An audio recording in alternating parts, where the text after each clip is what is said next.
Ed, you and your blonde moments. Hey, YouTubers and friends, how are all of you doing tonight? I hope each and every one of you are doing well. First in the house tonight was our friend from the land down under, the opal mining machine, Terry Lefty. Marshall, he'll be a guest, oh, in a couple of months. Looking forward to that show. And remember, one day per month, we're having our modern mine gold mining methods series with our friend from the land down under, uh, Cancer Man AU, formerly known as Adventure Gold. Great guy. Andrew is a great guy. But enough of that yip yap. We have Mega Dog in the house. Oh, Mr. Lodak, the world's greatest moderator. Jennifer, welcome back. I hope things have settled down a bit. My last few months have been kind of hectic too. Been remodeling a hospital wing, 3 hour commute every day, loads of fun. Gail, archaeology and gold, absolutely fabulous to see you, along with autism magnet fishing. Mary, good seeing you, my birthday twin. Annie Steffens from Bear Prospecting, along with Brian. And that reminds me, we have sponsored by Bear Mining tonight. Our end of stream giveaway will be 0. Where's that note? Uh, a Rogue Cub Expert Pay Dirt bag, uh, 0.10 tenth of a gram, um, expert bag. So might be a surprising bag to pan, but unfortunately, shipping's super expensive. So it's for U.S. citizens or U.S. postal only. U.S. addresses, whatever. You know what I mean. Sorry for my friends from the land down under or across the pond or wherever you may be, but this is, or even the Canadians, uh, this is, sorry, it is what it is. And I understand because shipping's ridiculous. Ridiculous. Devon Dunlap, Devin, good job at work today, buddy. And see the everyone. Devin's in the chat room right now. He's that guy who just yelled my name with all those exclamation points. Uh, Devin's a good guy. Works well for me. Is a good kidder around her, but he picked up this hat for me. Another, give him a good shout out and welcome to the Flash fam. Good seeing you. I also gave him and his wife a magnet, and they've already been throwing it in the water. No pew pews or nothing yet, but never know. Never know. Who else is here? Jeff Bro. Good seeing you, Jeff. Mi amigo David Villa, all the way from San Joaquin Valley of California, close to the motherlode. Hey, our friend Me Miner. I'm still polishing down that silver ore sample you gave me, buddy. I love it, Greg. I love it. Thanks for being in here waiting on your daughter Amy, huh? Well, tell her howdy. I see Cancer Man Andrews in the house. Good seeing you, my friend. Like the music, me minor? Laughing at it, I don't know. Deep North Adventures. Good seeing you, Jake. He'll be our guest coming up in a few weeks. I don't have my schedule right in front of me.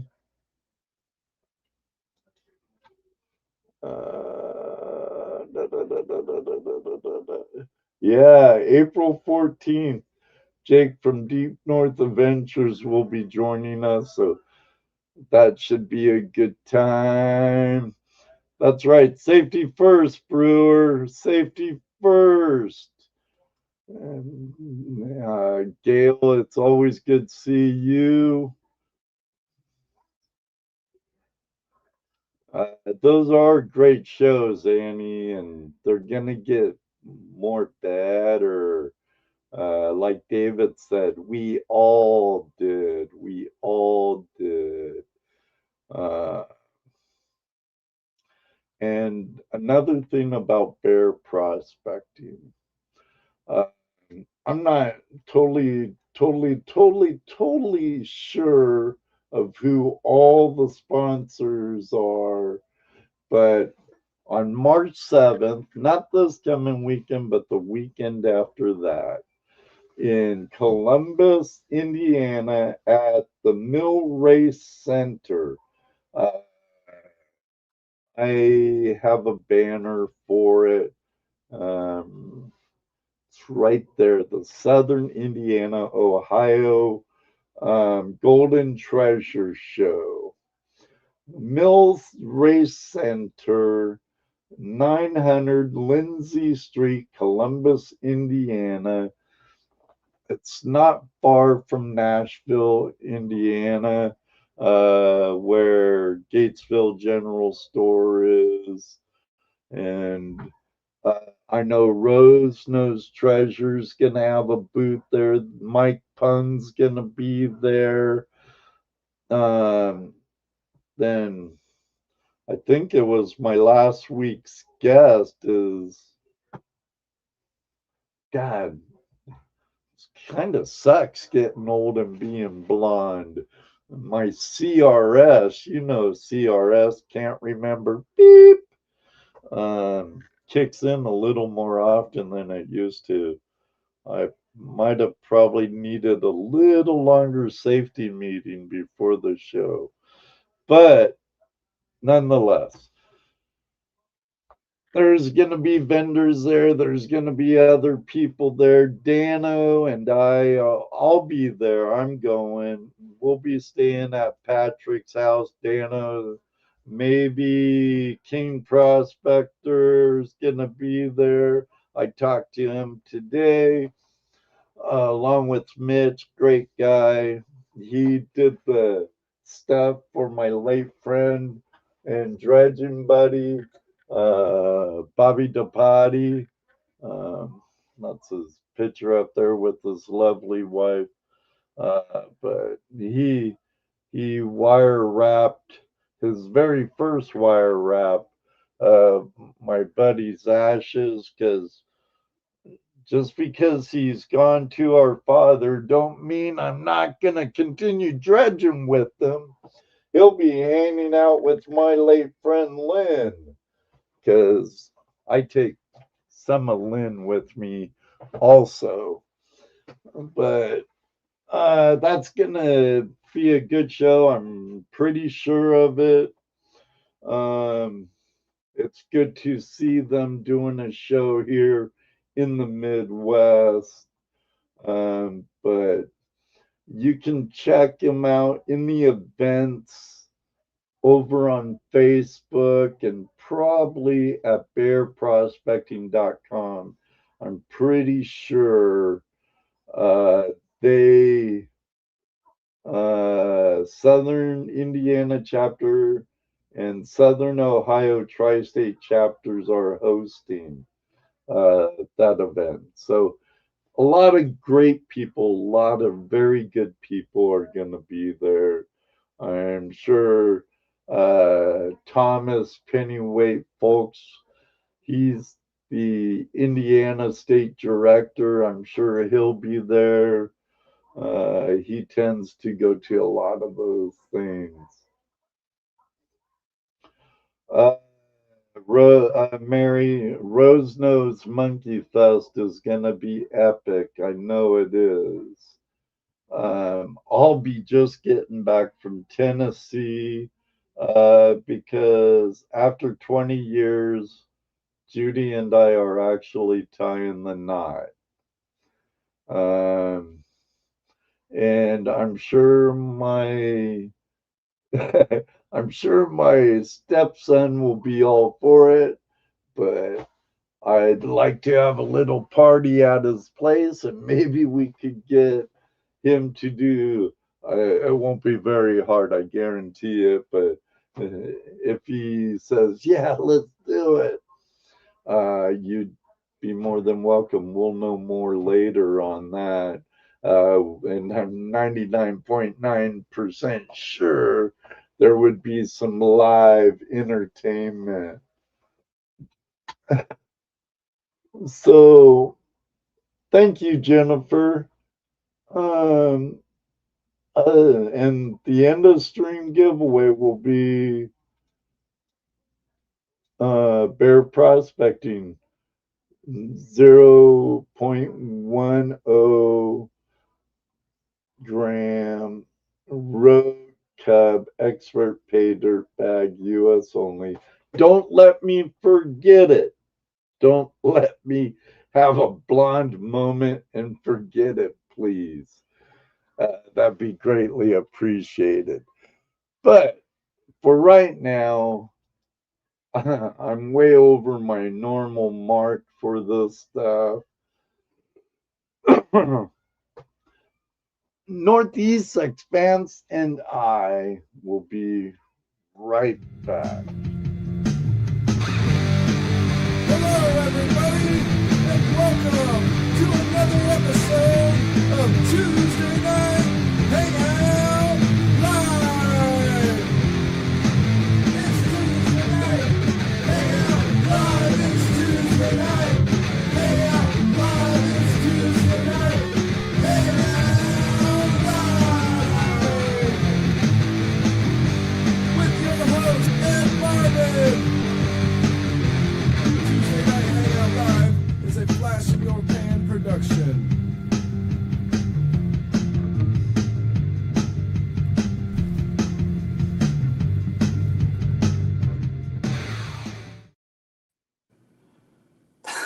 One second, James. I see Annie mentioned something about the show coming up in the Okay. live chat.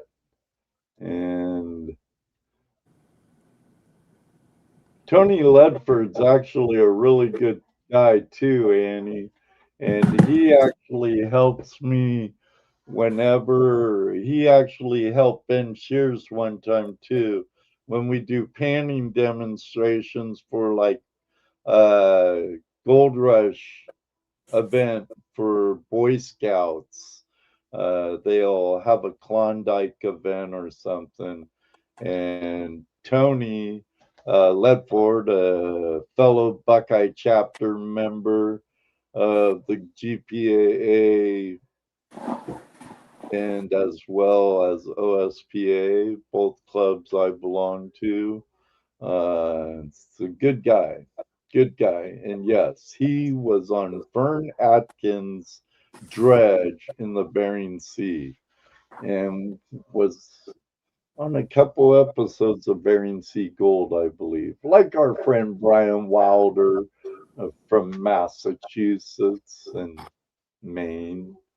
But yeah, Sue and Patrick O'Master will be having a speed panning contest from the Buckeye chapter and Tony Ledford from Bering Sea Gold. I don't look at him as Tony Ledford from Bering Sea Gold. He's just my friend Tony. And so Tony Tony will be there as a guest speaker, and there'll be a speed painting contest too. Watch out for Patrick, Annie. He pans really good and really fast. I'm gonna have to practice. Oh, I don't have enough time, Pack. Maybe for the Ohio State Championship, they're at the OSPA Norris property if I get into it. I usually pan to keep my gold and not see how fast I can pan for three big nuggets, but you never know. I might get in it.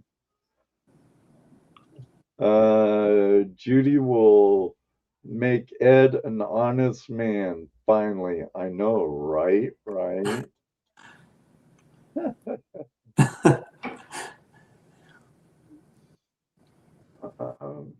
Oh, Tony is an awesome guy. Thank you, Annie. Thank you, Gail. Thank you, Terry. Thank you, Jennifer. And we'll see about that party. So if like Scott Sharp or Jeff Bro could make it, or some others, that'd be really awesome. I know it's in north central Tennessee where we'll be at. Too much headaches for marriage license in Ohio, so we're getting hitched in Tennessee. So enough of that BS. Welcome, James. Welcome to Tuesday Night Ain't Out Live. Thanks for having me, Ed. Appreciate it. Not a problem. And that hour we spent on the phone went really quick, you know. It went, yeah, it did. Well, we got a lot in common, I think. So it's pretty easy to talk when you can just keep trading back and forth, you know. So Yeah. but I remember, like we spoke before we came on here, and we were talking about skateboards and stuff like that, and so Yeah, I know we touched base on skateboarding on the phone and stuff, but you know, I didn't know about the surfing till I saw that board behind you. Yeah. You know, it's been a while too since I've been out. But I kind of ran out of room. I got 2 other boards over here too, and I got, I think, 4 wetsuits in the closet. So I can definitely understand that. yeah. So but prospecting over the last so many years has kind of taken over. Getting in the water more, but this year I want to get in the water a little bit. So, but Well, I know I surfed a little up in Maine, and it was small. There was a guy out with a big gronk, you know. Mhm. It was probably 11 foot spoon nosed egg. Yeah. And I was riding like a 5'9" fish. Oh yeah. And I'm like, hey dude, can I play on your board, please? Well, And in the he's like, 5'9", you probably got 32 for your volume on that, something like that. So it's yeah. But it was it was a board I brought out east from California, you yeah. know. Yeah, I keep looking And at you over here. I gotta look at the thing for some. I keep doing that thing, Ed, that we were talking about. I know the no the things worries. up here. He's really looking at all of you, everybody. So don't worry. I know I got a weird computer where there's like a little dot up there, but I see you this way, so I'm like, so. Yeah, it's hard because I try and look at my camera too, but like I told you earlier, I have 3 flipping monitors that I have to monitor. But yeah, those waves were like a little bigger than ankle slappers, Oh, the but small.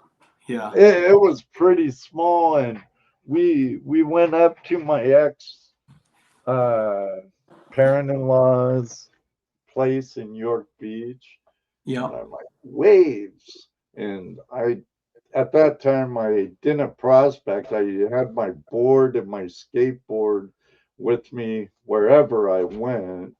Yeah. So I took it with me out to Massachusetts when I lived in North Chelmsford. Yeah. We so it's funny. Surfing in New England, and like I said, I haven't been in the water in a couple of years, which is like way overdue for me because I surfed, for a lot of years, just like my buddy Griff. Then I met my buddy Tyler out there, and just like my buddy Tyler keeps the torch lit more for the hobby for us. Like, he'll send me a text, hey man, just was down, won't spot name, but he's like, I was just down here, man. Blah, blah. Like he gets everyone amped up, and it's just like, so that feeling's just been creeping on me. Like, man, I got to throw my suit on and get in the water. Because, we used to go out in the winter too and stuff. But the thing about New England is the way that we get storms. We get hurricane swell when we get it. Like if a system goes out towards Bermuda, there's a good chance we're going to get some nice swell, and you can get head to sometimes double overhead sets come in, and they're heavy. They're heavy. Am I prepared to surf, head double overhead right now? No, I haven't been in the water in a long time, but basically waist, chest. You have a lot of days where you'll get those waist and chest days too. A lot of knee-high days, though. A lot of shin knee-high days too. So, but yeah, that's why I'm really glad that guy let me play on his spoon. Yeah, It was a nice egg, and plenty of length, easy paddling. I'm like, oh, thanks, dude. And he's like, it's okay. You surf a lot better than me. Yeah. And he just sat on my fish while I played on his longboard for like a half hour. But yeah. I haven't surfed in decades. I got a 7-8. I miss the surf, but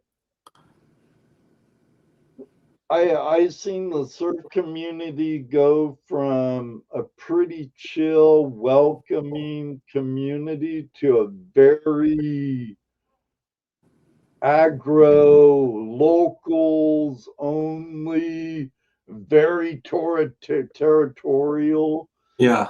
And I never really saw that. I never really saw that in New England too much, and I think it's more because I think you don't have a population out there surfing. Over the time, my buddy Griff got me into surfing years ago, and this has been my childhood friend since I was a little kid.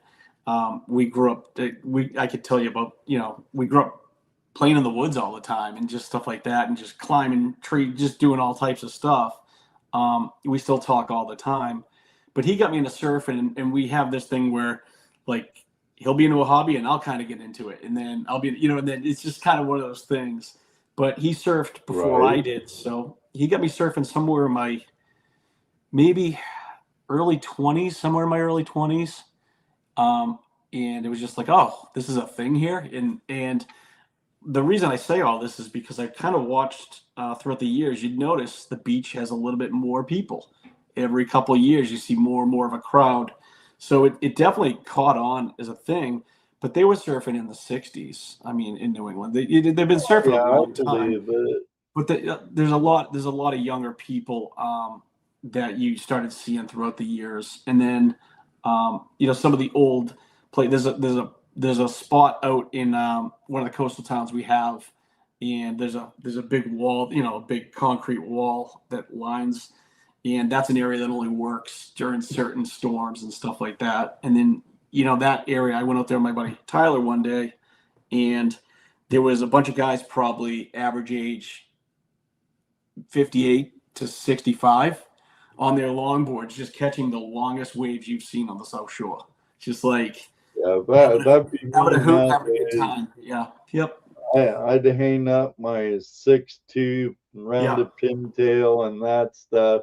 I'd be out there on an old man board, Yeah. If I haven't surfed for decades and decades, I miss it, but I don't miss the territorial locals only thing. I know places and go where if you're not from there, you're not leaving without being beat up and your board being broke. Yeah, that might have been more. That might have been California because you were in Cali. It's definitely Yeah. Southern California. Yeah. But I bet you like parts of Jersey and even Cape Hatters, you'd probably, with especially guys with gravy out there surfing now, Yeah. and showing a lot more of the surf in on the East Coast and stuff. I'm sure there's little grommets and stuff getting stoked by him and getting into the lifestyle and the sport of surfing. Yeah. But Yeah. I just watched something recently. I'll make this quick. It was called The Bull, and it was a short documentary. If you get a chance, watch it. It's a guy who lives out in Tijuana, and this guy went out and filmed and made a little documentary about him. And he just basically, at a certain age, he had saved up enough money where he could just kind of live low means. Just guy works out every day, gets in the water, surfs, and he's happy. And it's just like this guy kind of discovered that one thing. He's just like, it's like if you could just prospect just nonstop, and that's just what you did. Like, you know what I mean? It's like the dream to be able to just be out in the woods, out in the wilderness, just exploring constantly. This guy did that with surfing, and it's just like, it's like a 12-minute video. It's on YouTube. I think it's called The Bull. Anybody who watches it will just be inspired whether you surf or not, because it's just this guy's like, he just kind of has that mindset of like, yep, this is what I'm doing now. I got my little dog, got a woman who loves me. It's just kind of, it's awesome, you know? So. Well, Tijuana was 2 hours from where I grew up. Yeah. And if there was a big south swell or something, we'd be like, surf, and there was a time I actually fiberglass boards in my shop at home. I fiberglass for like 4 shapers. Yeah. And I was making pretty good money, really. And when there were waves, none of us worked. We were either at Newport, Huntington, down at Trestles, or we'd be on our way to Baja and eating fish tacos, drinking some Pacifico, and hitting the waves. Yeah. My best friend Bart Bird and I, there's a place south of Ensenada. It's a beautiful right break. Porto Santo Tomas, and from Mexico Highway 1 to the coast, it's like a 15-20 mile dirt road, and you get to this nice little cove bay, lighthouse on the cliff, a dory fleet village right there.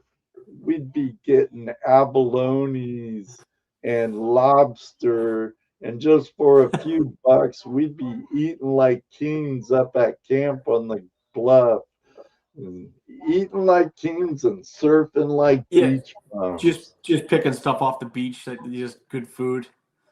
Yeah. Yeah, it was. And it's funny because like we have that here in New England. My buddy who I mentioned earlier, he'll go down the beach and just pick stuff off the beach because he lives down the Cape now. So it's just like you can just, it's like we get this little bounty. There's great striper fishing not far from where I live because the ocean's not too far from me at all. So it's kind of like, the ocean ain't too far from anywhere in Mass. Come on. I know. Well, it's just funny though. But like New England as a whole, like just the amount of I keep forgetting. I keep looking at you this way. I keep forgetting the camera's up here. It's all right.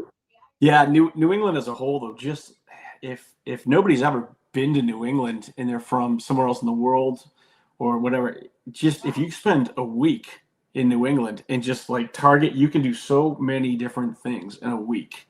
Like just every state has its own look, its own environment. It's just, like you go up to New Hampshire, you can hike the mountains, you can do a ton in New Hampshire, you can ski, but you can do the same thing in Vermont. Oh yeah, Vermont's so go clean. up to White Mountain and hike up Mount Washington in the White Right. Mountains, or go to Lake Winnipesaukee Yep. and Wolfboro, and Yeah, my cousin's some from beautiful Wolfboro. lakes. Yep. I got family up there. Well, he's in Florida now, but he's from Wolfboro. Nice area. I was working on some cabins on Lake Winnipesaukee, Mm-hmm. and a guy I worked with, mother, lived in Maine, just across the border from Maine.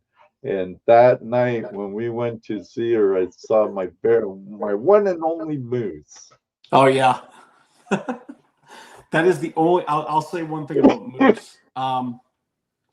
If no one's ever seen a moose up close, you feel very small. You feel extremely small. It's the way that animal's built. It's not just the size. It's the fact that you don't see many animals in nature that have a head that giant. The thing they just look at you, and they're unpredictable. That is the one animal. When I go up prospecting, I carry, and if I'm going out remote, and the only reason I really carry is because of moose. The bear don't really bother me. It's the moose, just in case, because you don't know, like, especially if it's fall, if it's in the I rut. hear mooses they're huge for one. Right. And I wouldn't want to get a mama moose pissed off at me, let alone No. a daddy moose. Well, Looks like you have a friend in the live chat, Golden Outdoors. oh yeah, what's up? That's awesome. How you doing? I think it's Nick. That's Nick, I believe. Oh, it's Pat. Pat's in our group, and in a group that Wayne started. My buddy Wayne, called Northern Appalachian Prospectors. I live in the woods Pat. So Pat's got a channel on YouTube. It's called Chasing Tales in Vermont. No, hold on. Chasing Tales Adventures Vermont. And Vermont is VT. He's a trapper, so he traps. Pat's also a veteran too. He served the country in the Army. So. Oh, thanks for your service. Yeah. I just ended a veterans only giveaway. That's awesome. I got 4 outstanding veterans. I'll be sending some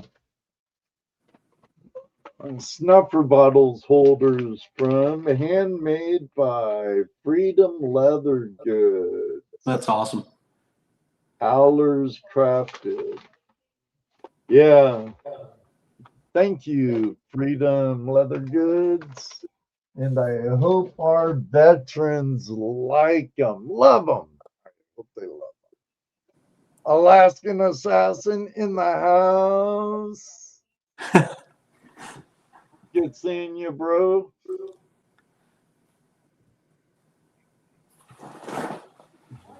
Shoot, for the first 30 minutes of the show, we've been talking. I know, we're just rattling. We haven't even really talked about gold. We haven't talked about gold. Actually, first 15 minutes about it, we've been talking surf and stuff. I know. Are you going to the rendezvous in Bath, James? I gotta find out if I'm going that weekend. I think I'm going. Last year when I went, it's funny. I just truck camp when I went up in Scott. 802 Outdoor Adventures, a buddy of mine, he was nice enough to let me stay over. He had got a spot, but I didn't put a lot of thought into it, but I should go.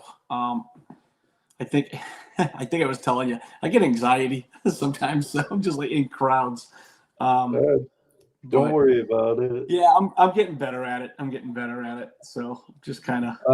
You wouldn't believe this. Before I started lives, especially, or even before I started my channel in '08, I Yeah. really don't like being in front of the camera. Yeah. Yeah. I back in the day of VHSs and stuff, I was the one behind the camera doing skateboarding and surfing Yeah. videos and stuff with my best friend Bart, and I wasn't very comfortable in front of the camera. It's amazing what just even videos do, but once you get Yeah. into the live thing, it helps tremendously. I'm But still a blithering idiot up here, but hey, I don't care as much anymore. So I'm coming around to that. You know, getting to that point where I'm just like, you know, I've been on this earth long enough. I don't care. You know, let's just do it. But it's see, funny. what did I warn you about before you said, look at this? What's that? Oh, gold point. This, you got a little thing right here. There's 9 grams in this. Gotta wait, you gold porn pervs. Gotta Hold on, wait. I'll dump it in a little thing. But this is one of the vials from. I put different stuff in different vials depending on where I get it from. So there's a ton of. We all do, right? Golden outdoors. Yeah. Right. I hear you. There's some gold for you. I don't even know if you can see that. I can't see. There's some gold. Ooh, now there's a flash in your pan. Yes, So, pun intended. we'll just do this. Dirty Dog Magnetics, welcome. Ooh, So that's nice. remember we were talking earlier about the price of gold right now. Yeah. That's $1,500, which is crazy. It doesn't even make sense to me. Oh, I hear you. And when I first started prospecting, I think gold was at about 300 an ounce. Yeah. Well, when I found this, that's what gold was at. Were you out in Arizona? No, that's Northern California Oh, you on the mother load. Klamath River in '93. No kidding. That thing's awesome. Yeah, What did that weigh? huh? What did that weigh? Was that 2.5 ounces? It was about 5 ounces. And I sold it the weekend I found it. Oh, really? Well, yeah, my wife was a stay-at-home mom. Yeah. I had 3 small kids, and we were 12 hours from home. Yeah. What? I was actually on a Lost Dutchman's Mining Association property, and that's what I was doing there. That guy That is right awesome. next to me sitting down's my old man. Yeah. They drove up from Southern California 12 hours. I drove from Northwest Washington down 12 hours. And my parents hung out with me while I was selling products because me and my friend Daryl Grimbley had a prospecting store in Cedro-Woolley, Washington, Yep. called Paystreak Enterprises. And I love traveling. And so that's what I did. I was the field rep. Yeah. So I'd go to gold shows and outings, Oregon, Northern California, Yeah. Washington, and I'd sell goods and I'd prospect. And while my dad was there, I'm like, hey, Dad, mind if I go down to the river for a little bit? Yeah. And using a Fisher Gold Bug, an Oh, I've older had one, one. and a Falcon MD-20 Yeah. helped me find that. And it's crazy. I found it really deep in someone's hole. They didn't dig it, and it wasn't day claim. There was no bucket there. There was no shovel or anything. Yep. And yes, I'm not too proud to admit I am a hole jumper. Not a Hey, claim jumper, but I am a hole jumper. If the hat. someone leaves a hole and they don't have a day claim on it, if they had bucket and gear there, a shovel, a bucket, Yeah. I would have never hopped in. Yeah. But nothing Oh, was there. you And know it what? was one of those times you found it and you're like, oh my God. I wanted to scream like, Eureka! But I didn't. I What, kind of felt like I did something wrong. You what year know, was that? What year was that? 93. Because I'm thinking about $300 back in '93. That was a lot of money an ounce. Like for you know what I mean? Like Oh, 300 back bucks back. then, yeah. Yeah. So yeah, I can see why you sold it because it's you know what I mean. It's like $1,500 back then. Quick. Well, I got above spot too. Yeah. I got a good chunk above spot. Yeah. So, you know. Well, And of that's course, if you take your time selling your nuggets, and the prettier they are and the more character it is to it, of course, the more you're gonna get. yeah.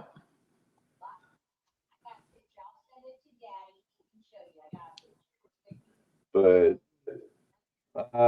Heath Doty, I don't know if Heath's in there, but I know a bunch of people that's gonna be up and back. I I I know Brian Wilder will probably be up there, and I'm sure Wes and Thomas will be Yeah. there without a doubt.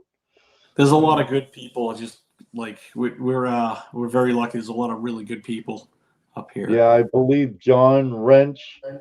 repairs and prospecting is going to be there, and Heath Doty is going to be there. Yeah, there he is. Um, Heath's mad at me because I haven't made it back to New England in a long time, Oh, and he he goes out with a good friend of ours, Brother Joe, the yeah. creator of Green Mountain Gold Trap. I love that fluid bed. Yep. I I, have one. I They're I good. They're love the really good. recovery drawer. I love the trap. Yeah. Fluid bed's a great sluice. The It's dynamics of it work great, but Joe's drawer, that I'm talking like a flipping masshole now. What the true. heck? The drawer, the drawer, it's the cat's meow. Oh, it's a great tool and it's well built. It's well built. I got the 3 foot one and I used it for a lot of hours, a lot of hours. And I was trying to figure it out one day. Like I bet you I put 1,000 hours on it. I bet you I have. I know that thing very, very well, and I used it for a while, and then I like to just play with other things after. It just kind of turned into a thing where it was like, all right, now let me try this thing. Now let me try this thing. But out of all the fluid beds, that's the one that I use the most, and that's the one that if I ever get into an area where I just want to move a lot of material, that's coming with me because that to me that I think every one of these fluid beds kind of has their own little purpose. That one though is just the 3 foot one. I feel like if you just want to move material all day long, that's the one I'm grabbing. That's the one I'm grabbing. I have, what is it, the pastry finder. Yeah, It's a little smaller, but yeah, it's a yeah, great product. It's a great product. you can still move a lot of material with that thing. Yep. I've made two of my own, I got one right here that I made. and they both work good, but cleaning it's a pain. Yeah. I love doing the project. You can catch the videos on my In the Shed with Ed's videos, but I I made think one like the bazooka. It was huge, but I could move a ton of material in it. But just to get it out of the water to do a clean out, oh my God. yeah.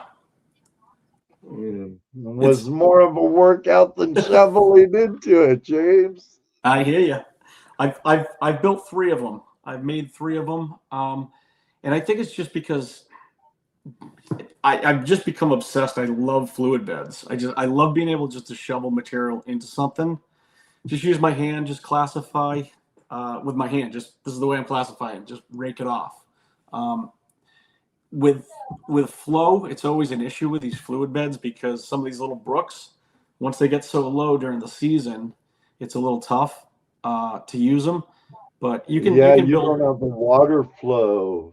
yeah, you can build them up You, enough. You can build them up enough, but they're fun to make too. But oh, I've yeah. tried all the major ones so far.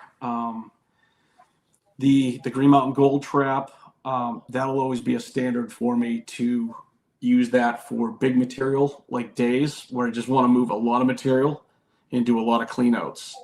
Goldie Box I've been using for backpacking to go in to like remote areas and just use something small. It weighs 2 pounds, so it doesn't Yeah, really weigh that much. sounds kind of like the Rincon from what's Yeah, that? Snake River. yep.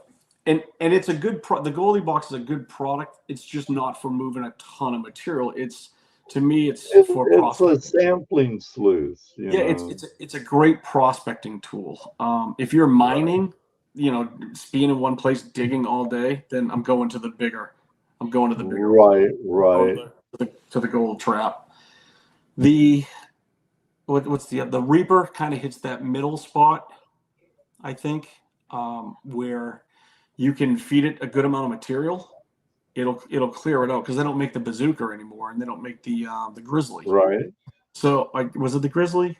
Yeah, I think it was the grizzly. But so Grizzly. The Reaper's good too.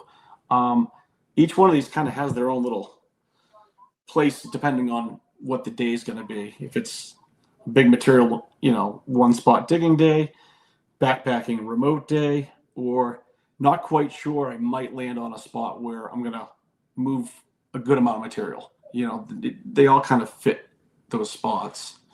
So, and that's what kind of got me thinking, like, I want to make something my own too, you know? I think almost every prospector really has the do it yourself Yeah. attitude mentality. Yeah. Is I definitely hi Joyce. Got quite a few New Englanders in here tonight. Nice. Right. Mike, good seeing you.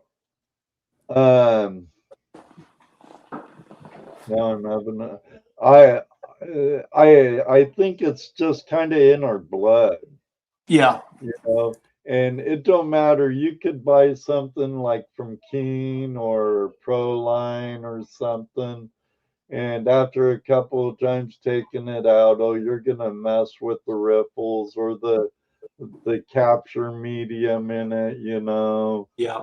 Throw out their carpet, rip Well, carpet, and throw in some miner's moss, or you'll configure your riffles to all expanded metal, yeah. depending on the conditions in your area.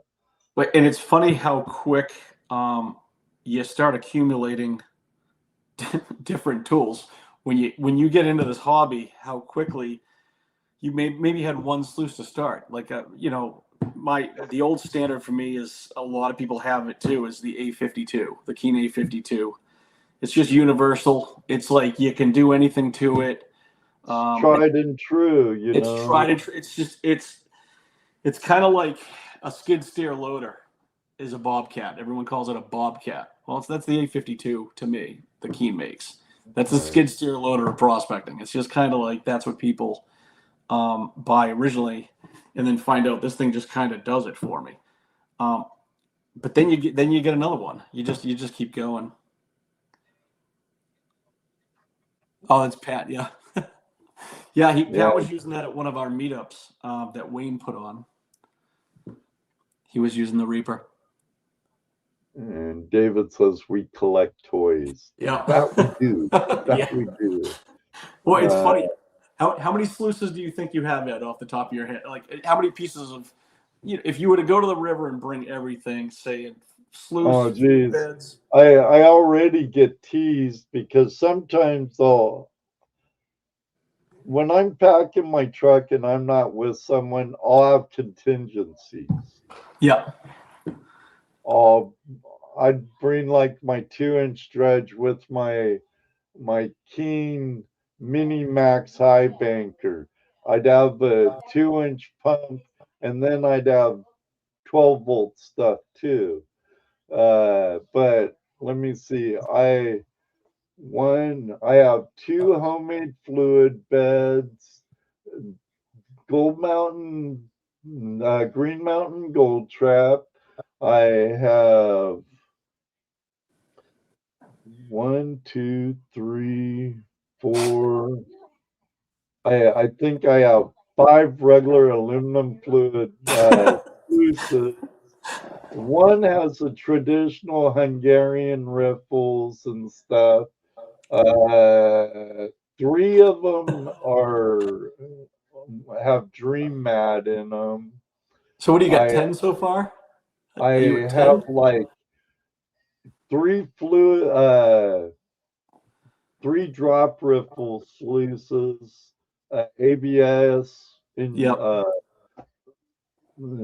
vacuum formed sluice. I don't have one of those yet. Now you got me thinking. And then another sluice right here. Yeah. This is the thermoform by a Prospector's Dream. Works great. Now, right there, I have my Gold Buddy. Yep. Right there, I have a Venture sluice without a flare there. I have a Venture sluice with the flare there. I have like 4 Banjo Pan Buddy sluice mats there. I have a couple of Gold Cube mats there. Plus, I have a Gold Cube. And then I have a 6x16 mat there. Then right here, I have a new toy from the Mat Cave. My switchback. And Scott was doing a thing on the switchback. I want to talk to him about what he did with 3D printing with this, because Scott, I'm having the same issue. Yep. I love it. He's been putting in the hours. I talked to him the other day on the phone, and he's just making stuff right now, having fun. Let me see. 1 metal detector, Mine Lab Go Find 40. My Mine Lab Equinox 800. My Mine Lab Vanquish. My next one's a Gold Bug, a Gold Monster. Cheap transportation. Oh yeah, there you go. My toy machine. Is that a birdhouse? And yes, at 64, I still skate. That's awesome. Yeah, don't grow up. Oh no, I might not be rich enough to be a Toys R Us kid, but I'm still a kid. Yeah, I'm still a kid in an old man's body. I bought this. I got this last year. I got the Axiom last year. Oh, nice. I'll tell you what. So I have not found a piece of gold yet with this. I'm still learning the machine. The one thing I did find, not gold, but I found a musket ball not far from my house, and was able to weigh it. Treasure. Yeah, it's so this thing.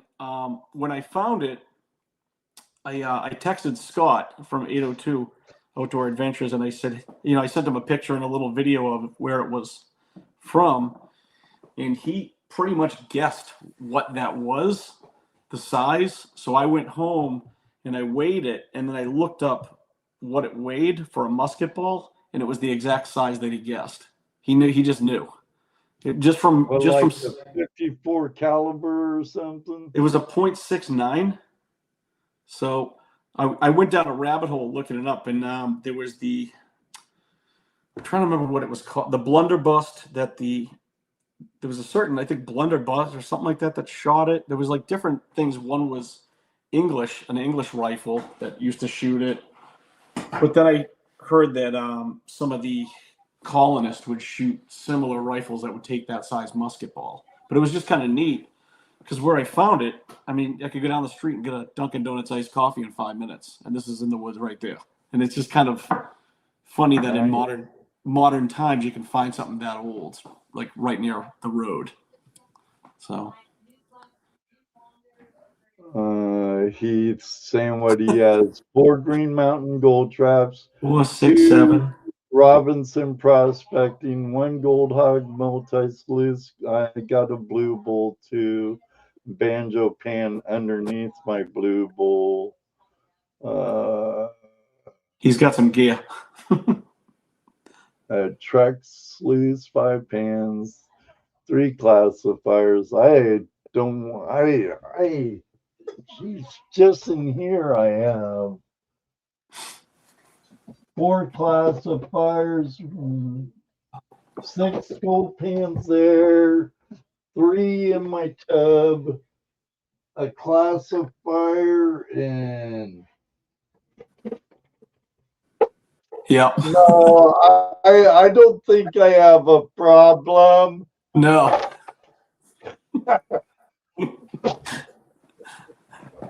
Oh. I just tell Judy it keeps me out of the bars. Yeah.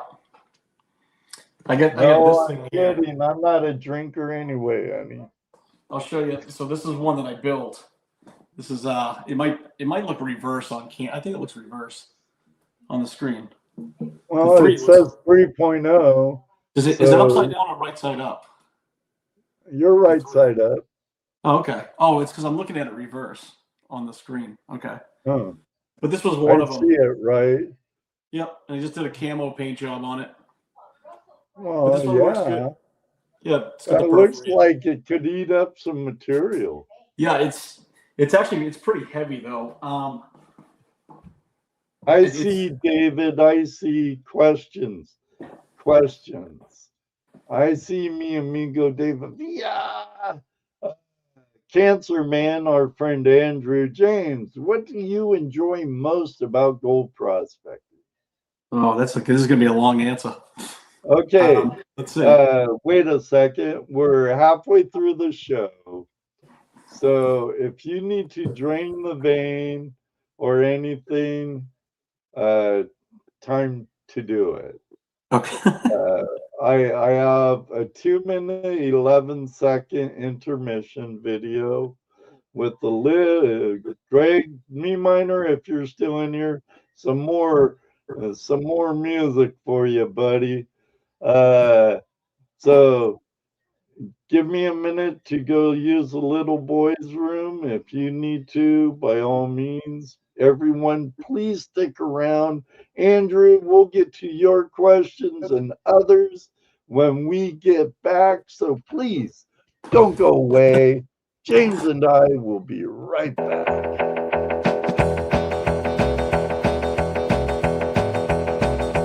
Take a break, but don't go far. Gold fever's burn like a shooting star. Grab a snack, stuff gold without still more stress. Let 'em spit the talk I walk about. Shovels in the dirt, Pickaxes high, treasures waiting, reach for the sky. Tuesday night, Hangout Live, don't go away. We'll be back real soon, there's more to say. Legends of gold, secrets untold. Hunt's not over, there's more to unfold.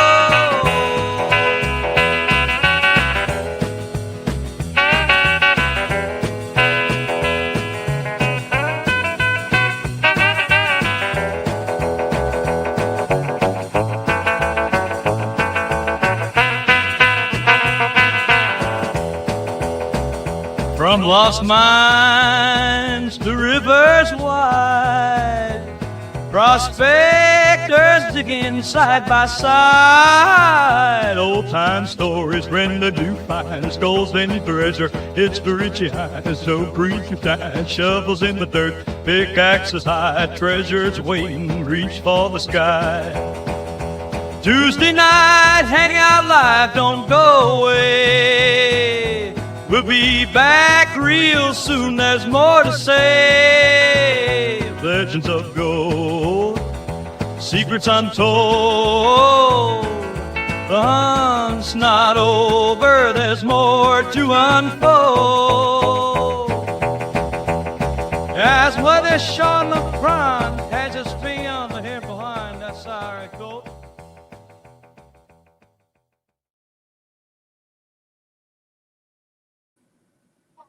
No, I'm not that big time yet like you, Terry. No shaker table. I do have a Miller table and a water table. Maybe one day. Maybe one day. Maybe if I would have stayed out west. But I have some questions queued up. That's right. For empty the bladder and refill my cup. And while I'm waiting for James before we hit him up with some questions. Hi, Mandy. Good seeing you. I'm gonna put a ticker on the ground for this coming May. Rose Nose Monkey Fest. Gonna be a great time, and I hope to see you there. If you're going up to the rendezvous, same weekend. Sorry, can't be there. I'll be there. So, Oh, you're going? Back, James? Huh? You're no, going? I'm not going to the rendezvous this year. I was like, oh, I'm going to Rose Nose Monkey Fest. Right there. It's a lot more local to me, so that's where I'll be. But first off, here's where we left off. All right.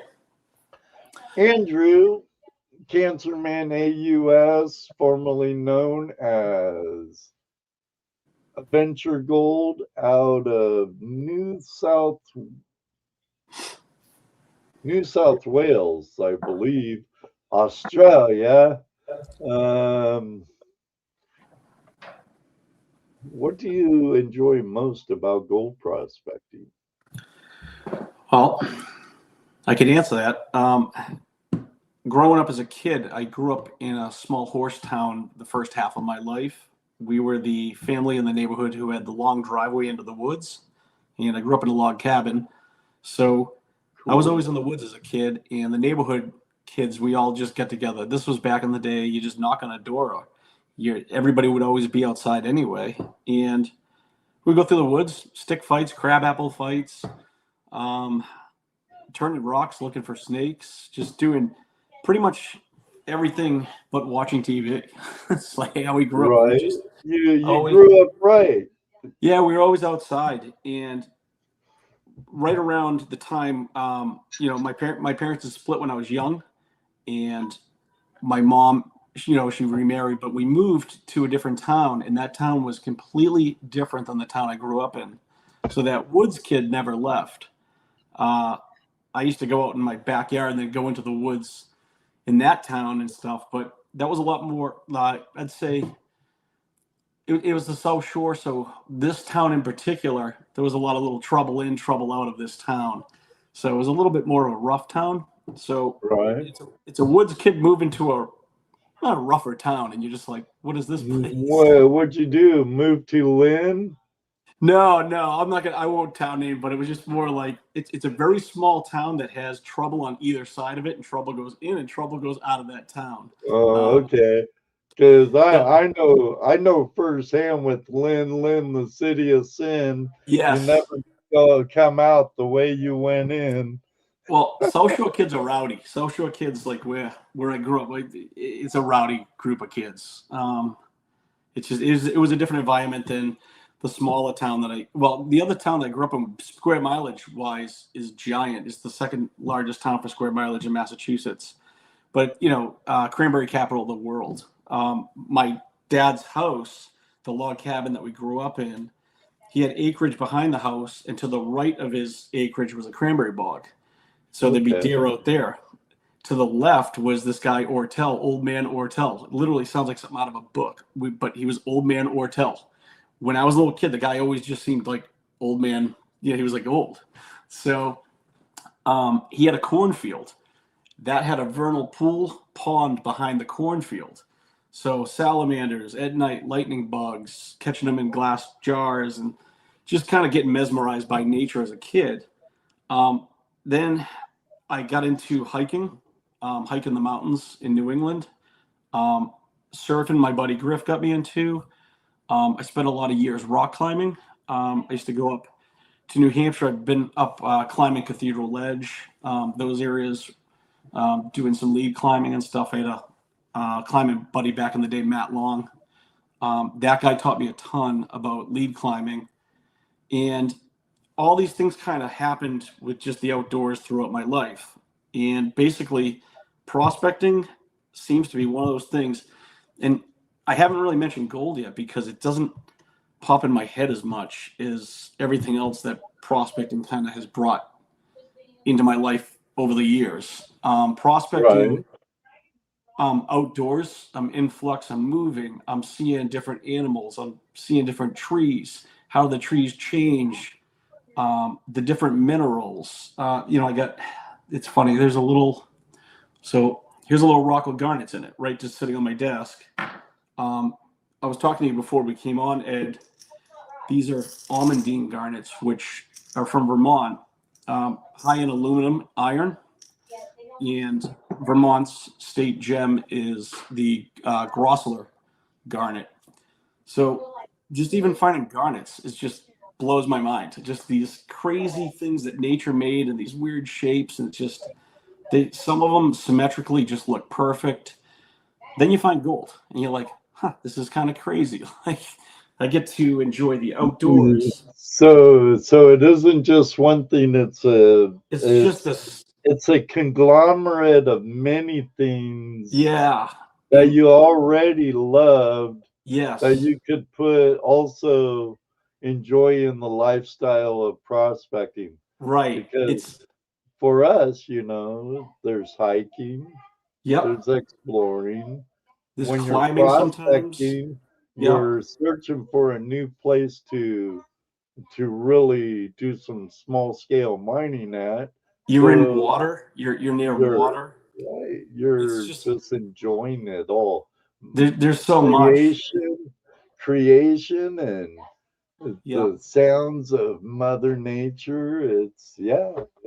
There's some spots with prospecting, and the one thing, if you're hiking up in the Northeast, like say you're hiking Chicora, which is 3,500 feet, like a small mountain. That's one of the small ones. But everyone takes Piper Trail. That's just kind of like the main route up there. If you're on Mount Washington, you can go from the Ammonoosuc side.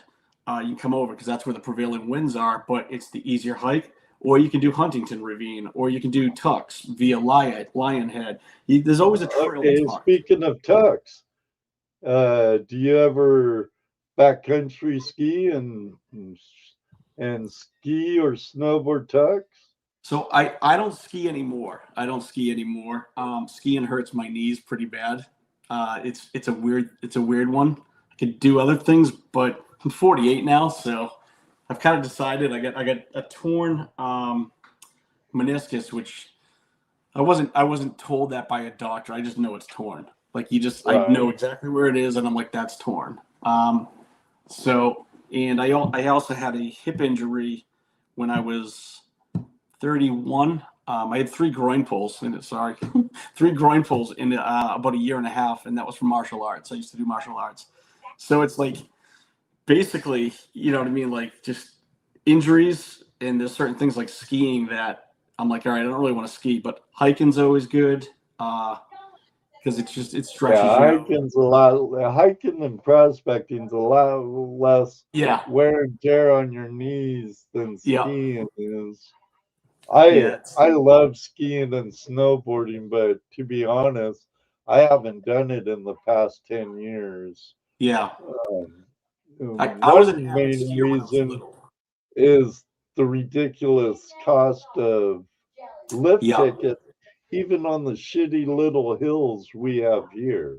Yeah, you know, it's crazy. I'm not going to pay $55-$60 for a day pass for a hill with only 350 vertical feet. No way in hell.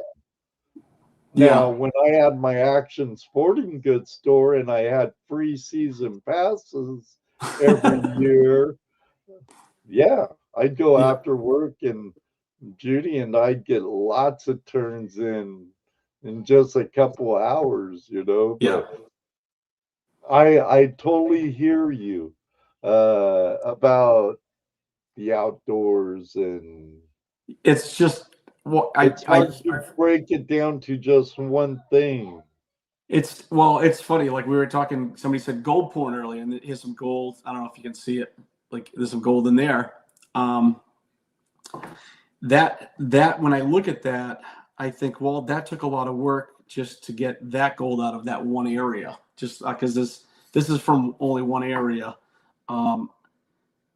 But my brain always goes back to what did I see while I was getting that, and how did I get into that area, and like. There's some places like in Vermont in particular that are just, you're looking, and what you end up doing on the maps is you go, well, I'm going to start following stream systems. I'm going to start following this and that. And I always bring a compass. I print maps. I have a Garmin watch, which I don't really rely on too well because it's technology, and I just don't trust technology that much. So, well, with the GPS, you need to get a triangulation with your GPS, right? You have to have a pretty clear, a canopy in a dense forest. It's like, why have it? So it's good that you have orienteering skills. Yeah, and that's stuff that there was no classes that I did or anything, but it was stuff that you just kind of learn over time. And I'm definitely not an expert at it. I just know what I know to be able to get in and out. And knock on wood, it's always served me well. The other thing too is for prospecting, it just popped in my head. If I'm going out to a remote area, there was one time, it was about a year and a half ago. I was going out to an area and I couldn't find the water stream system that I was going to follow. And this was like just a thin vein on the geologic map that you could barely see. You could barely see, but it was dried up. And when some of these little streams get dried up, and then you have the season before where they got leaves over them and stuff, that you can kind of see a gully a little bit, but sometimes you're like, wait a minute, is that pillows and blankets? Is that a tree that fell down in the woods maybe 30 years ago, decayed, and now it's a mound because it's compost? Like, what is that? So I end up finding a lot of times I'll find trails, animal trails, whether it's a moose trail, and sometimes it's moose because you'll find either prints or you'll find scat, and you're like, that's moose scat, okay. And that's what I make. I look at carry a Glock 20, and I look at that and I go, yeah, okay, there's one in the chamber because I don't trust moose. I don't trust them. But but I'll follow that trail because I know that's heading towards water. And then when you find, and if Pat's watching, Pat will know this because he's an expert tracker. You'll start seeing offshoots. Maybe that was one trail, but then you'll start seeing other animal track trails, or you'll just see it through the underbrush, and Right. those animals are heading towards where you're going, like that brook. They're heading towards water. So sometimes you just find it that way. Check the compass, look at the map, and you're like, yeah, they're bringing me where I'm supposed to be going. Sometimes nature will bring you out there.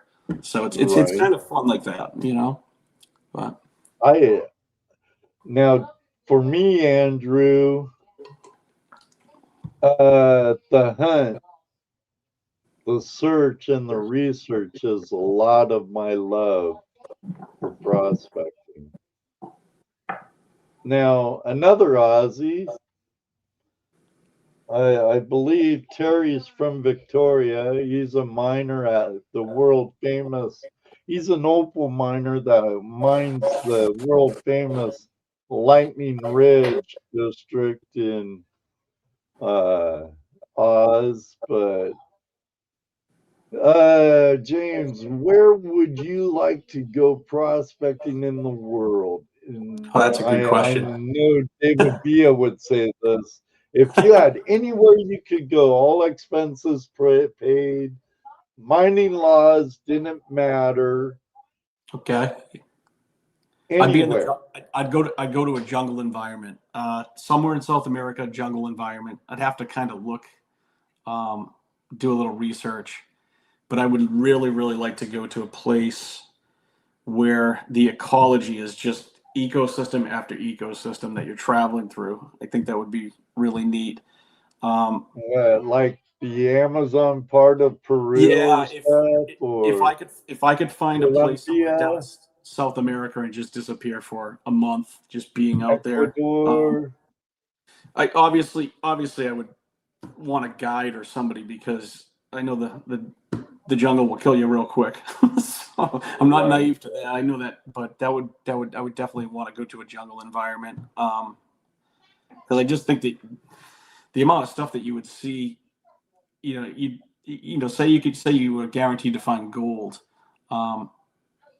The amount of other stuff you would see, like the weather changing, the different animals, just but that I'd definitely wear snake boots or something because those Different. We usually get like Australia, yeah Alaska, but a jungle adventure just sounds like I don't know, it's just I don't know, jungle adventure would be pretty cool. yeah, like But I think I'll still stick with Australia.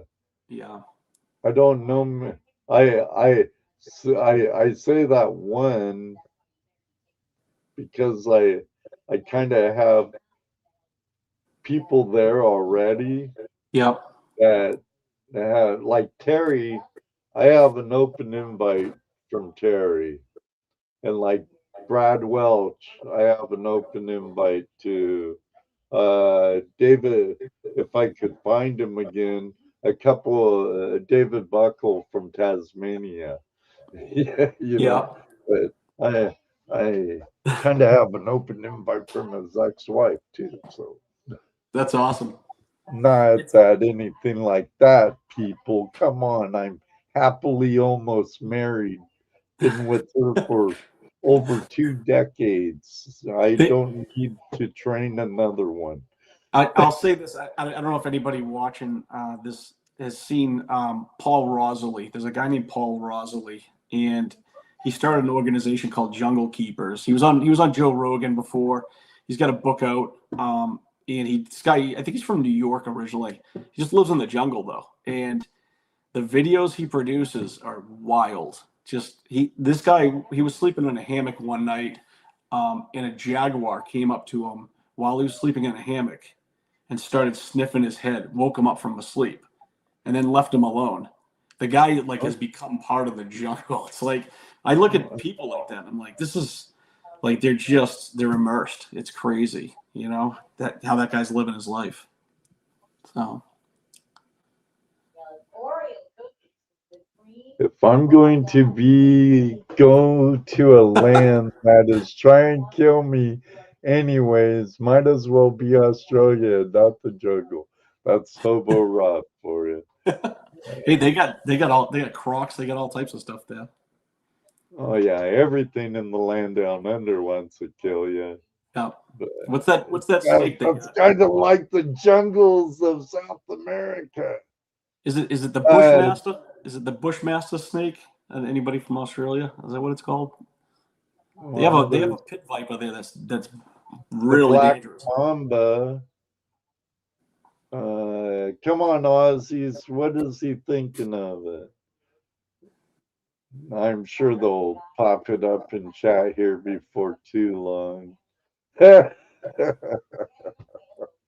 If you have any questions for James, just do like Terry and Andrew did and put a bunch of cues there that will jump out at me inside StreamYard. It don't highlight when you like it does on YouTube side if you tag me that way. But there's a loop snake that rolls down the hill at you. What? The loop snake. The king brown is the most prevalent. The king brown. Browns bring you down.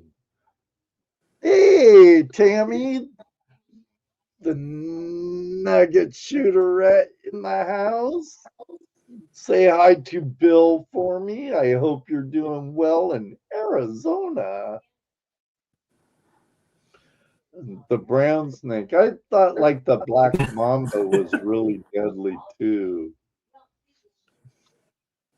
If you want to see some good metal detecting stuff, especially for the desert, James, yeah, check out Tammy's channel or Bill's, which is the nugget shooter. Let me look. Bill Southern. Her channel's called the Nugget Shooter. She's the nugget shooterette expedition. The Nugget Shooter. Let me see if you drop. What, Tammy? You've been on my show before. I have Nugget Shooter journals, and that's not it. That's her other half. She's the better half. Okay, let's see. I'm surprised you're not a moderator, Tammy, because you've been on the show.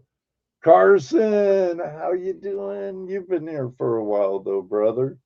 So she has her own channel too? Yeah. So it's the Nugget Shooter journals comes up, but the Nugget Shooter. That's Bill's channel. Let me see. But he might have a link to her channel. Yes. On Bill's. Does Bill better link your channel with his channel? Yeah. If he don't, bad, Bill, bad.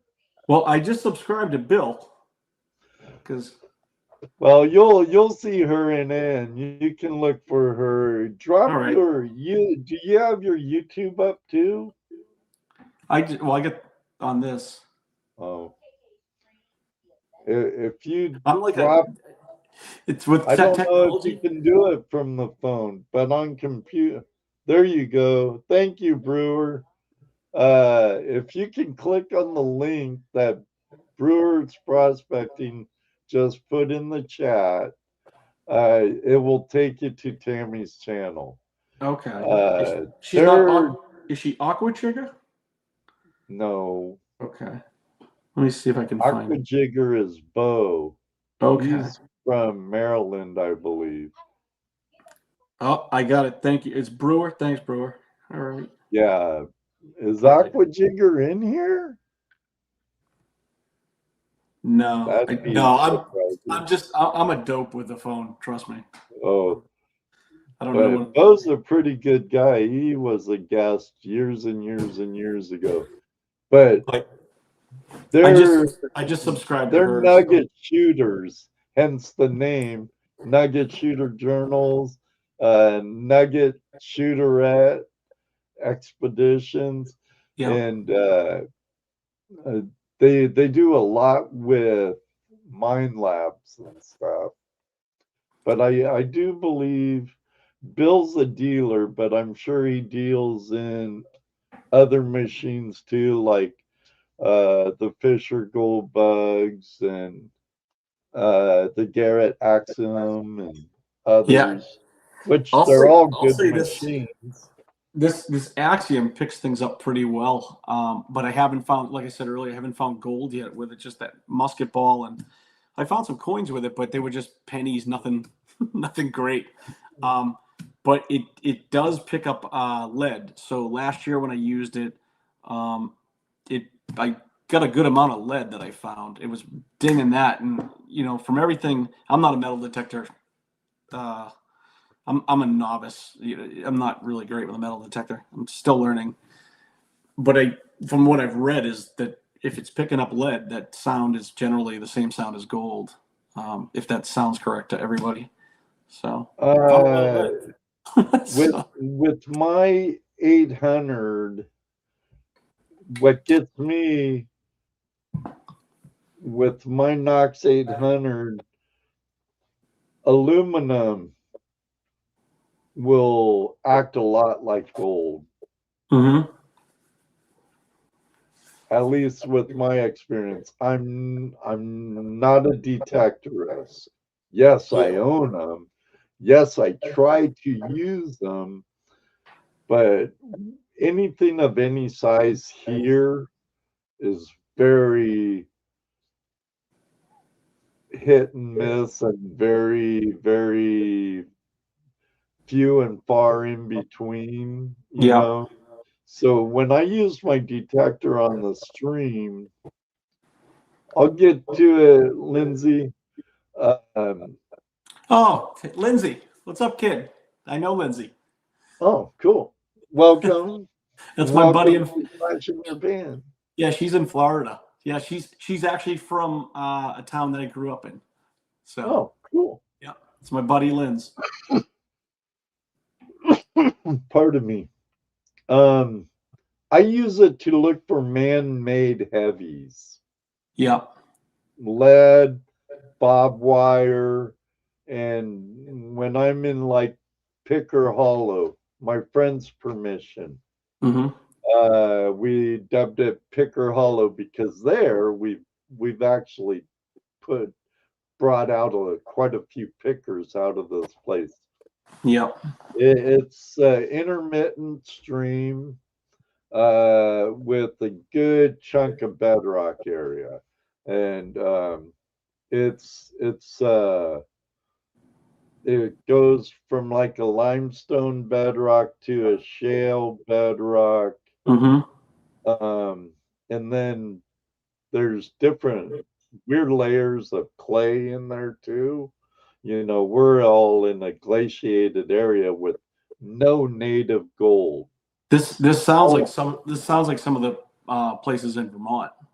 It sounds like all our gold came from Ontario. Mm-hmm. And no, my Canadian friends, ATC, you can't have it back. I told you that 2 weeks ago when you were on.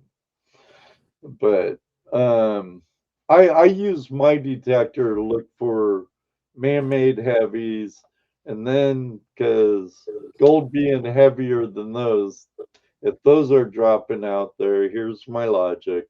Yep. Gold will drop out there too. So, but I have found some really nice gold with that machine right there, the Knox, in the mother lode with Smith's Gold and Two Toes. Yeah. I've seen those guys. Those guys get after it.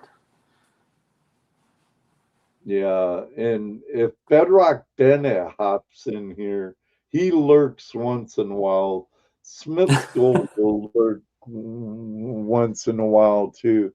But we were out there, 3 years ago, Toledo, Justano, and I,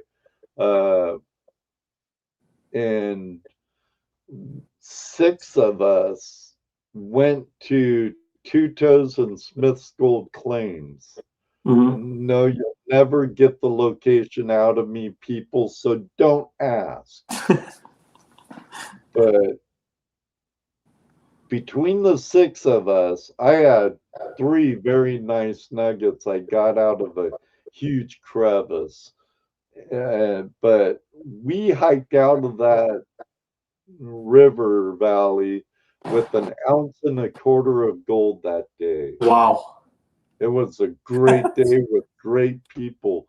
And there's several channels with Smith Gold as one, Two Toes and the Gold Diggers. It's that day. And then I have a video on it, and Smith's Gold, Two Toes, and I have videos on that.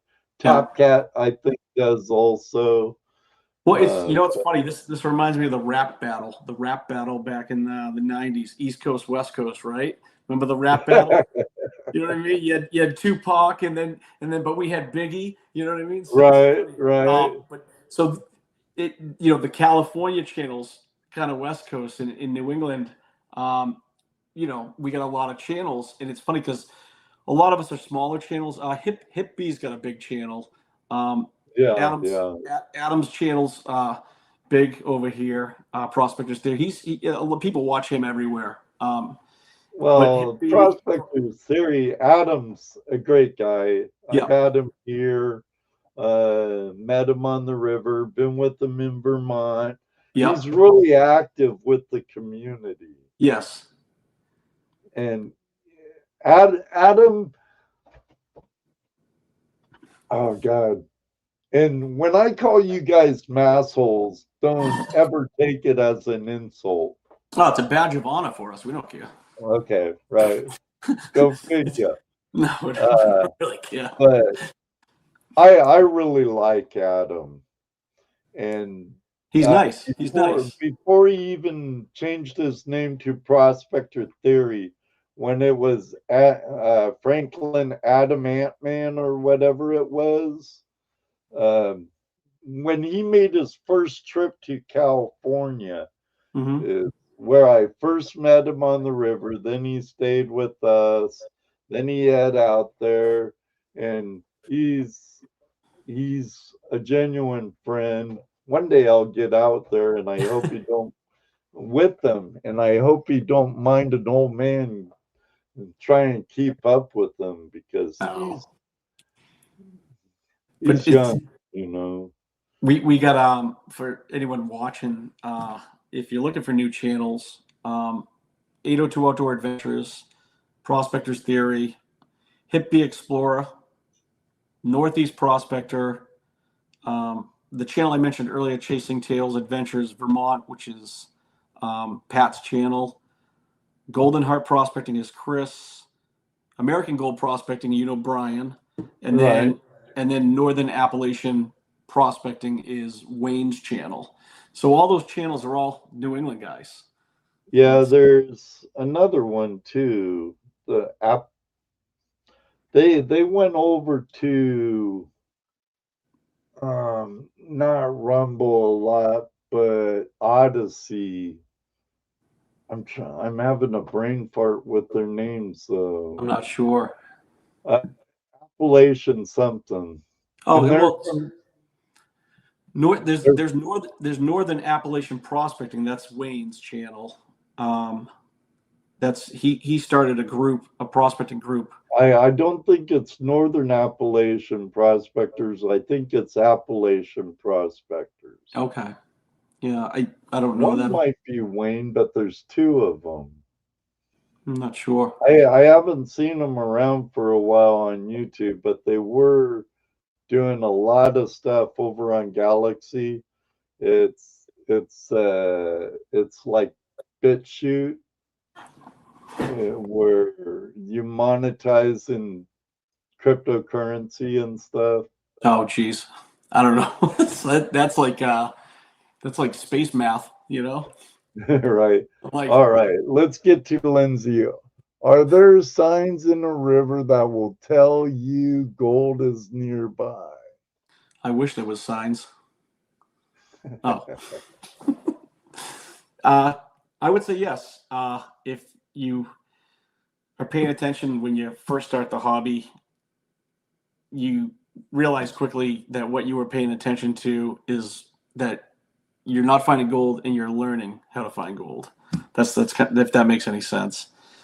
Once you do it long enough, you start. Well, when you first start off, you're really looking. Everyone says black sands, black sands, black sands, and there's no talk about really how to read a river because, well, in New England, you're not exactly finding a ton of people right away to teach you how to do it.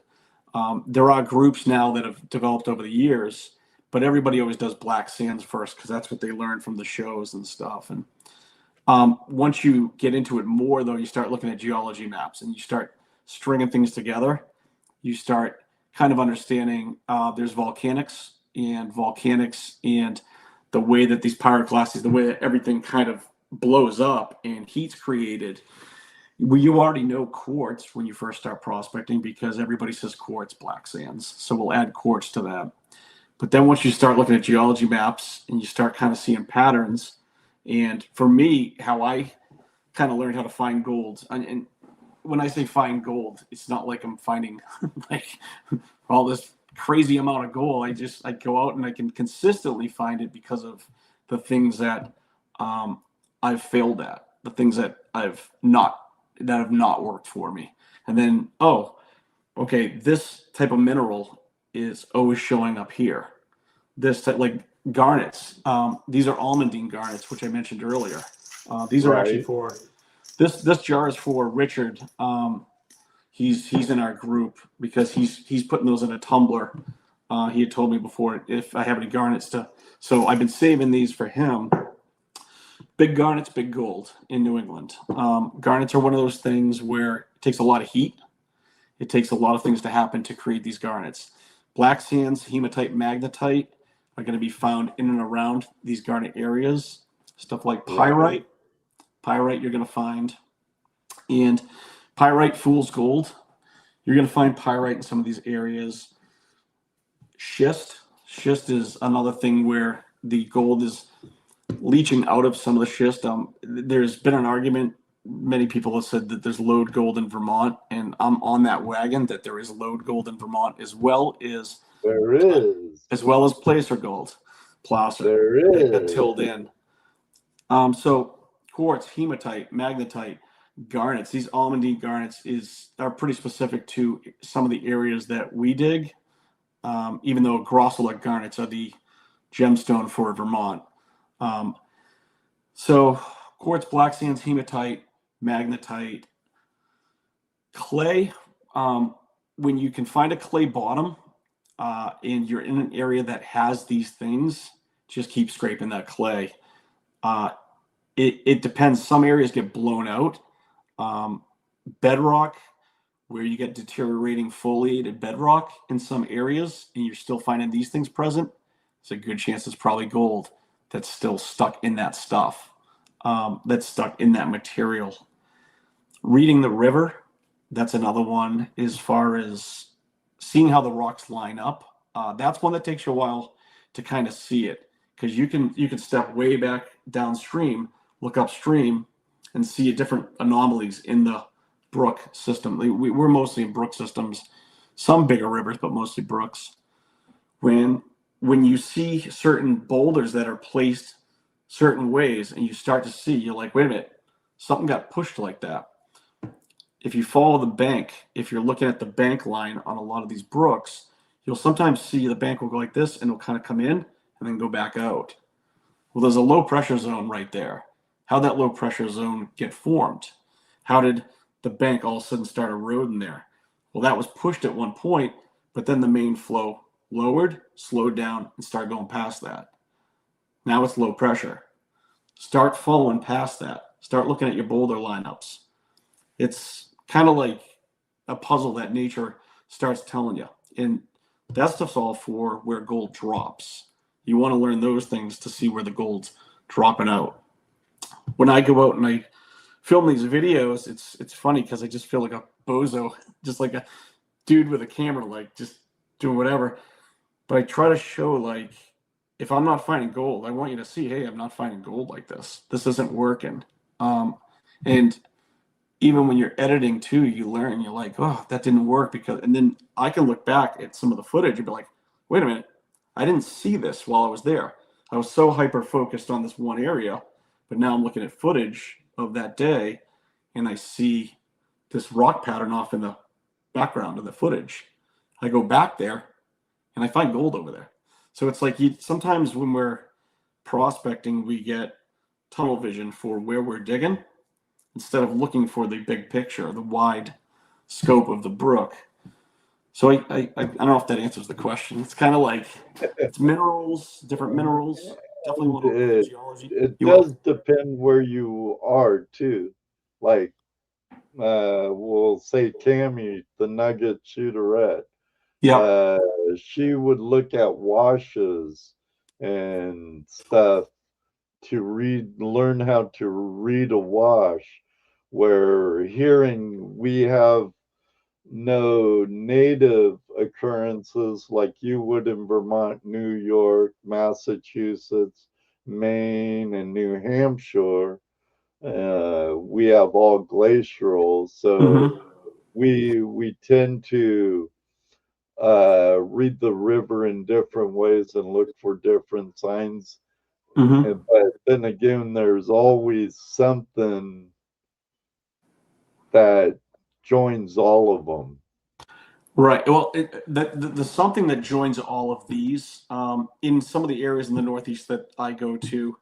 So you got your garnets, you got quartz, you get pyrite in certain area like the Waits River formation, which is like a certain part of Vermont. There's a lot of pyrite just south of that formation. You'll find some pyrite, but the one thing that kind of links all these together is the bigger rock formations, the greenstone, the serpentine. In serpentine, you're going to hear out west. You're going to hear serpentine kind of everywhere. The amphibolite. And there's the dunite. Dunite's another one that doesn't mean there's going to be gold there, but it's a volcanic. It's an ultra. It's an ultramafic. So we try to look at all these things before we go. Well, some of us do. Like we start kind of geeking on maps, and then just go out there and try to see what's out there.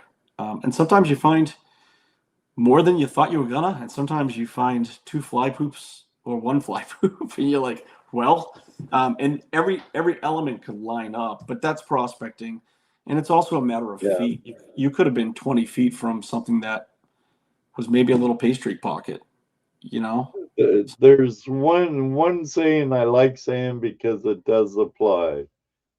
Gold is where you find it. Yeah. Because I've been in gold known areas before, and gold wasn't where you would expect it. It was like I've found very little gold on the inside bend on a point bar. Yeah. Gold and platinum area. On the outside, I've found beautiful gold. Yep. And we know usually that isn't always the case, but it does happen.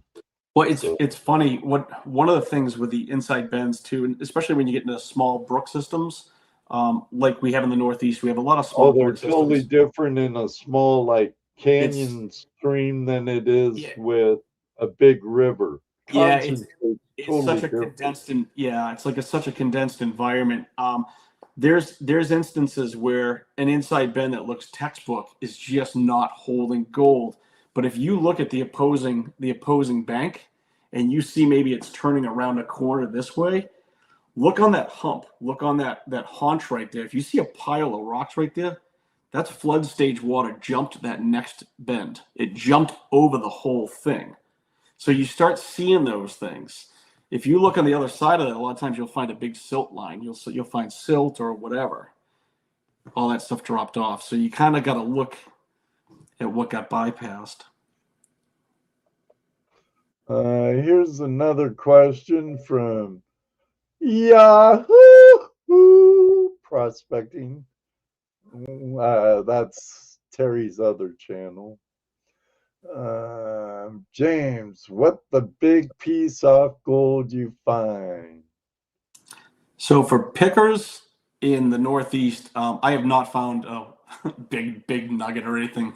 For pickers, anywhere from like 0.24, 0.23, whatever it is, down is what we find for pickers. But there are bigger pickers here.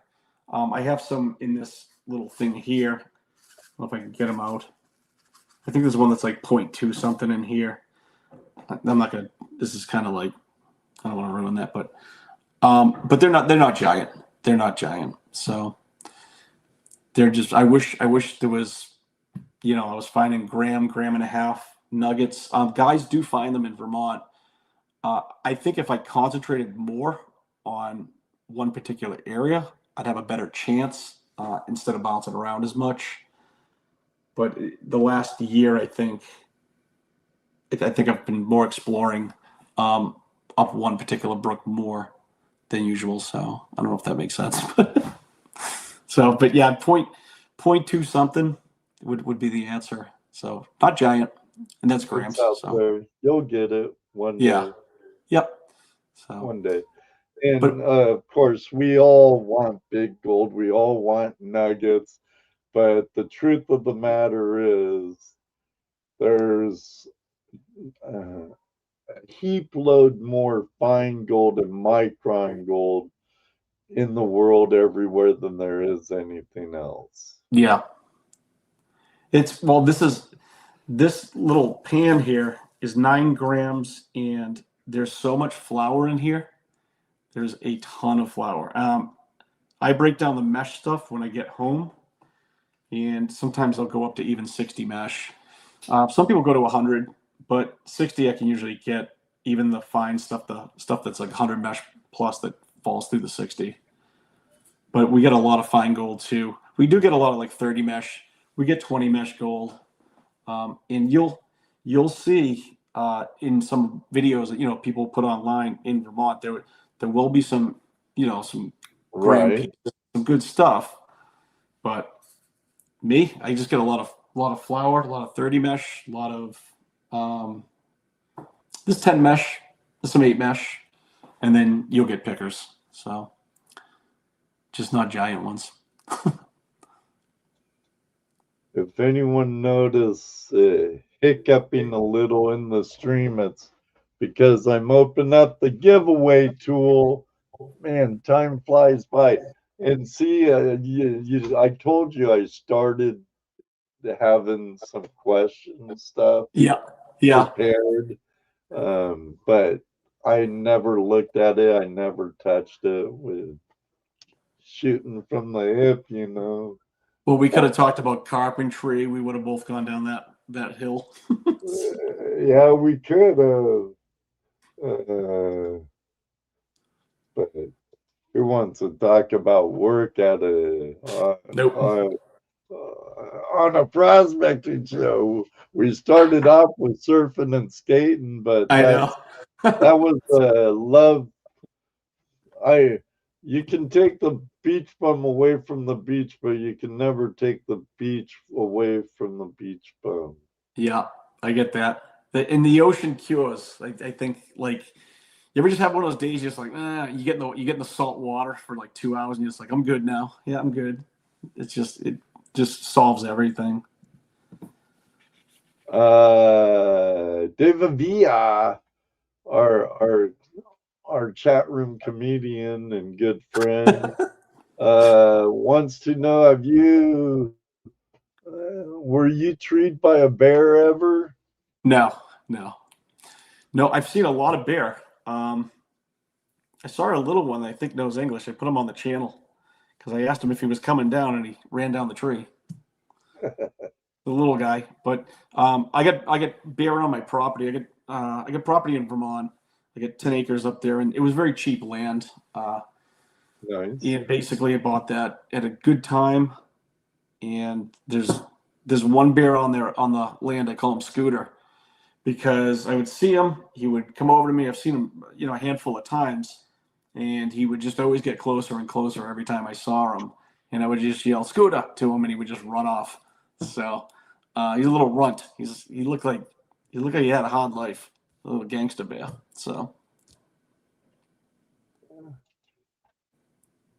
Scott, Washington's beautiful. I miss it every day, but will I ever move back there? I doubt it.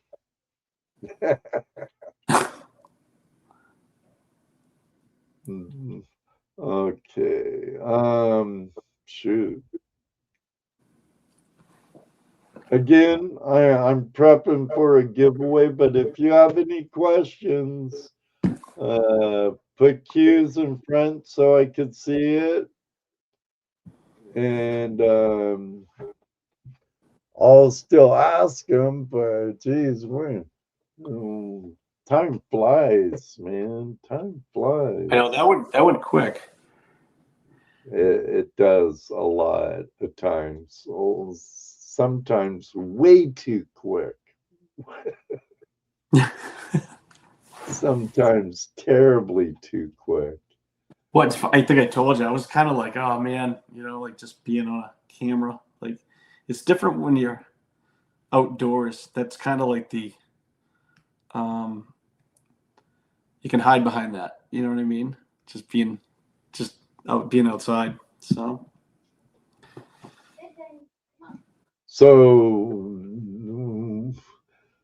it wasn't too bad tonight for you. It didn't seem that way. No, that's what I'm saying. I was nervous. I was like nervous to be on like a live thing. I was like, but it's been. I can't believe. Nothing wrong with being nervous. For my first 5 years of this, I'd be really nervous. Before the show, I'd be nervous. But shoot, for the first 5 years of it, I never missed a Tuesday night. Never. Yeah. I'd be sick from work and I'd be sick and still doing the show. Yeah. I didn't miss a show until my mom passed away. Oh, buddy, I'm sorry. I think I'm on 8 years now. Yeah. I think 5 years of shows before I ended up missing a show. Okay, David V has another question. Have you ever lost your way in the wild? I've been turned around enough times. I'm just thinking about the thing you said about your mom. It was 4 years ago for me. So yeah, I'm sorry to hear that, brother. Same here. I can say I know how you feel. Yeah, I get you, buddy. I get you. Trust me. So sorry. Right. It's like better know. Yeah. I've been turned around a bunch of times. I think the woods. The woods has a way to haunt you sometimes. Where you're walking around and you're like, that rock. I passed that rock already, or did I pass that? I've been walking in circles. Yeah, I've done that, but I've always been able to find my way out, which is good. And I think one of the reasons is I always have a set direct turnaround time that I give myself just to get out of the woods. And I check in, I usually try to check in with somebody if I'm going like somewhere deeper in the woods, if I'm some miles out where there's not really a trail or anything, I check in. But you get your backups, you get your maps, you get your compass, Garmin if you really need it, but you try not to rely on it. Check your waterway stream systems. Make sure you study that map, study the topos. That is the most important thing. Elevation drops. Your brain, if you look at a topo long enough, it'll start to kind of click where you're like, wait a minute. Okay, when I go in here, I'm dropping down this side of this. I'm going this way. And I try to always leave the brook in the same place that I entered it. That's another thing, because you can pick back up on basically where you're going to start your headway. You know, you're heading, getting out of there. So if that. Hey, Bob. Oak Island over, Bob? What'd they find? Wood? No, I'm just kidding, Bob. My friend Bob from Maine. He's been bitching at me for 8 years because I interfere with his Oak Island time. Oh. Continue to, here's the key word to get in on the Bear Prospecting Road Cup Expert Pay Dirt Bag. Please, U.S. citizens only. And we're going to talk some more. So if you have questions, feel free to ask, like Terry. James, what's the scariest thing that ever happened to you when you've been out in the mountains? Oh, that's tough.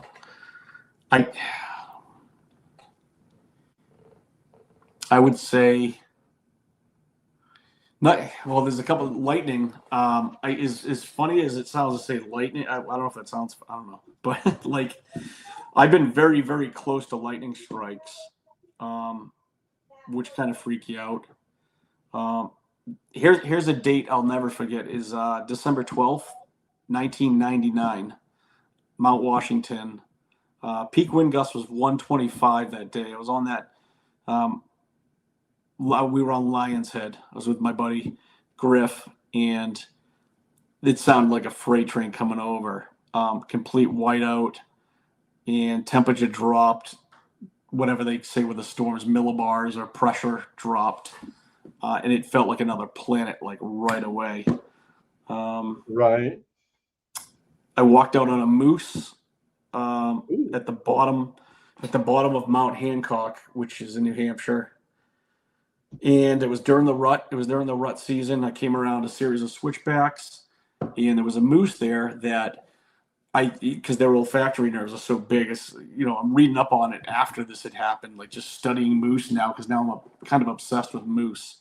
They freak me out a little bit in the woods. But anyway, his head turned as I came around, and he just did that huff that they do. Oh. They have a certain noise, and when he did that, I started backing up, and I backed up real slow, got around a little bit more of the cover, like the scrub cover. And as soon as I kind of cleared that cover, I turned and I just booked it. I just ran. I was like, I'm out of here. Probably not smart to run when there's a wild animal, but it was during the rut. And I think that he was probably looking for, a mate. And looking at, me, he's probably like, what's this ding dong doing here? So that scared me. Let me see. Lightning, Washington, moose. I had one last year. Yeah, last year. I was on a brook, and it wasn't exactly scary, like something had happened, like, but I just got an eerie feeling all day. I was in an area I'd never been to before. There was, I don't know how to say it, because I'm like, and I think I said this at the end of that video. Bigfoot, I'm kind of on the fence with the whole Bigfoot thing. Right. I respect if someone believes in Bigfoot. Hey, I respect that. Like there's all types of things in this world we just don't know about. So I'm not saying it was Bigfoot, but there was a feeling in that area that day that freaked me out. Which it was like internally. I wasn't like shaking or anything. I was just like, I just feel unsettled being here. That was one of them. And I've heard other people have experienced those feelings in the woods, and I've heard it explained as sometimes it's the minerals, like there's certain magnetic areas that have more like I don't know if it's magnetic or something in the soil. Right. I've heard different explanations of things. That one kind of freaked me out. Fishing for striper, I was striper fishing. A lightning strike came down near me. It was it's not really a jetty. I wouldn't call it a jetty because it didn't go out into the ocean. It was a rock barrier wall in a town called Hull. There's a place called Stony Beach out there. I used to striper fish, and that I could spot name. It's good luck if you want to hike out there. It's like it's all over the place. But a lightning strike came down, and I felt this is what I had here. I shaved my head. I felt the hair in the back of my neck just go, like I felt that tingle. Right. And the flash, I remember. Electricity in the air. Yes. And the flash wasn't yellow or white. It was like this red flash in front of my face. I think just whatever it was with the lightning. And my vision after that happened was a little messed up for, 10, 15 seconds of just kind of a little fuzzy, like, whoa, what just happened? Oh, yeah, I bet. Yeah. Blinded by the light, right? Yeah, well, we just had a big blizzard here, too. We just came out of that blizzard. Oh, you're in Mass. You yes, should be used to. And I'm in one of the areas that got nailed. There's some areas of Mass north that didn't get it as bad. But there was a number of towns that we got annihilated. So, and down the Cape, where one of my buddies called me, and he said, "Yeah, man," he said the winds were almost 80. They were like 78 miles an hour coming through. So it was basically a hurricane. Out on Cape Cod. Yeah, he's down at Bourne, and he was like, "Yeah, there's 78 mile an hour winds coming through." So, kind of wild. It's like, so. I wonder if my friend Jeff Prime's parents still live on Nahat. Oh, Nahat's awesome. Yeah, it's a cool little island. Yeah. Well, is it really even technically an island? Because they have that spit you can drive out to it from wind. But they call it Nahat Island, right? Yep. I found I get a picture on my phone. If no one's ever seen Vermont Gold, I hold this up if you want me to. Well, let me put you big. There it is. So that's how pure Vermont Gold is. Let you go big. Yeah, I don't know if it does. Here, let me remove this for a second. Just so you can see the character. Big. I'll make it big. Oh, wrong one, Ed. What? Uh-oh. What happened? I don't know. I don't know. Oh.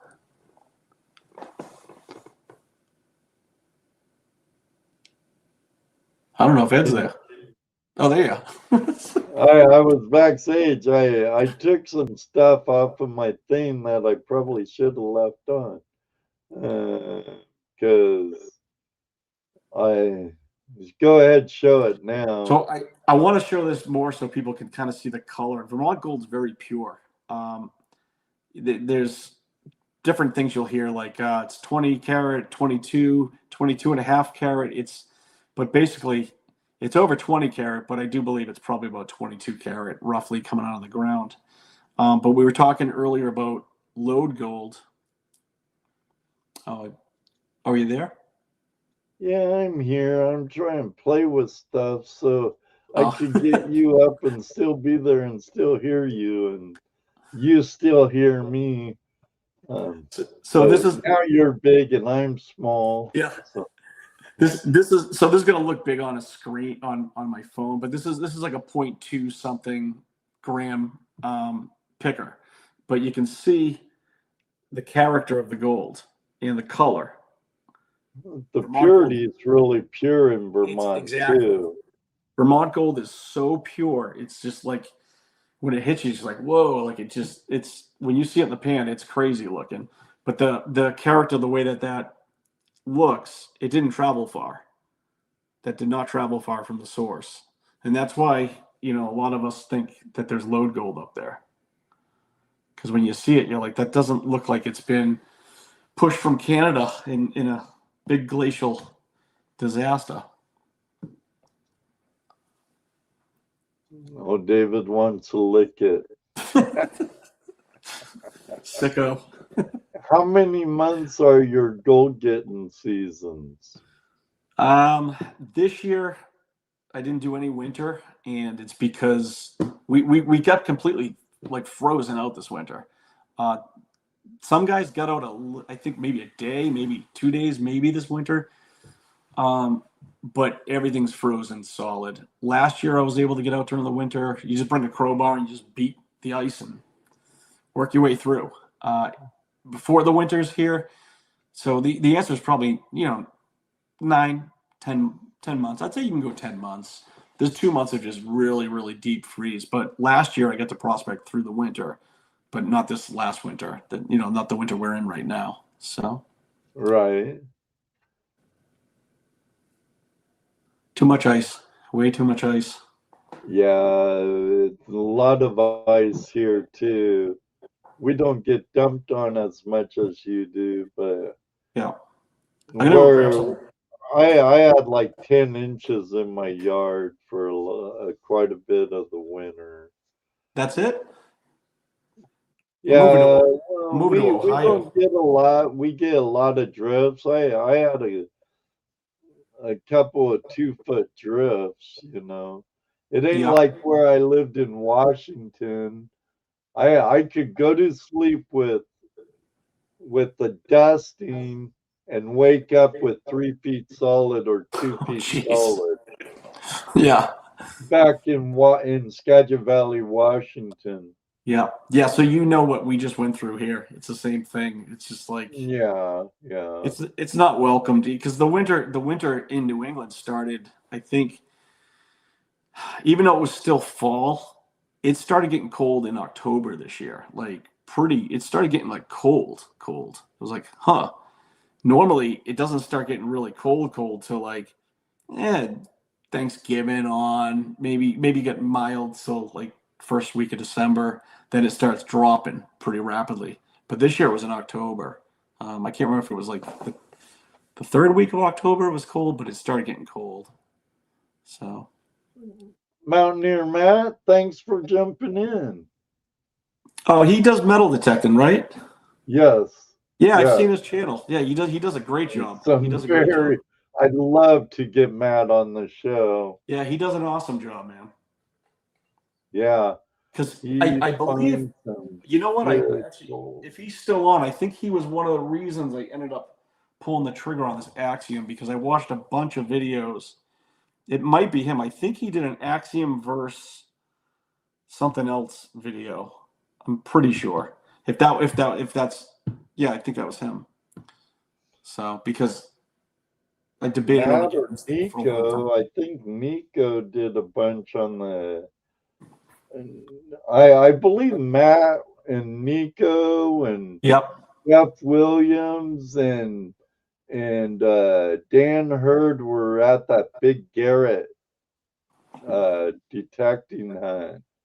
He did do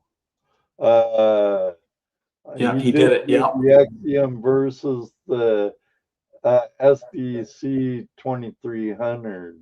Yeah, anybody who's looking to buy an Axiom or SDC, watch that video. That's a good one. That's the video I'm talking about. That was a good video. Well, I hope you went through your link, Matt, so you get. Well, yeah, because I think if I remember, he buried stuff in the ground. He was like checking different depths and stuff, and that was the thing that kind of got me, because the soil in the Northeast, it's super mineralized. It's like very mineralized. So this Axiom with the double D cord just cuts through the clutter. If you just get it dialed in just right. I'm still learning it, but it cuts right through the noise pretty good. How is it with ground balancing and stuff? It's awesome. It's really good. It's got ground balance, but it's got iron check too, which is awesome for a pulse inducted machine. Iron check's it's really nice to have. Nice. I'm gonna grab some water real quick if it's a. Sure thing. Oh, if you have yet to get into the this end of stream giveaway for a little bit of shiny, it's only 1/10 of a gram bag. by Bear Prospecting, the Road Cub Expert Pay Dirt. But still, gold's going up and every little bit counts. So if you're in the US and you want to get in it, that's what you need to type in the chat room. We have 27 people still in here and there's only 9 entries. I know I do have a few Aussies and Tasmanians and New Zealanders watch this thing, but I'm sure. And you lurkers, love the lurkers, Gary, Tutos, if you're lurking, I hope you and Jeff are doing well. Dan Hurd, if you're at home lurking, hope you're doing good. But love my lurkers, and this reminds me, I want to thank all those that listen to the podcast replay over at Spotify and iHeartRadio. Thank you very much. I greatly appreciate it. I'm not seeing anything pop in there, getting up. So, as a rule of thumb, the more you use discriminate on a detector, the more targets you will miss. And that's coming from an Aussie. Yeah, I can see it. Yeah, I don't know on this one. Let me see. I don't think I use much dimness, but I take it all, Andrew. I don't mind relics either, because relics is history. And when I was metal detecting with Bedrock Bennett,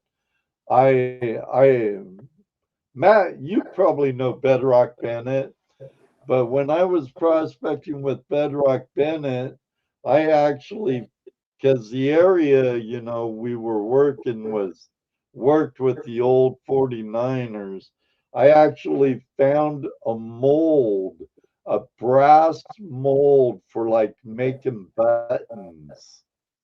It was cool. I dig every target, don't matter what, every target.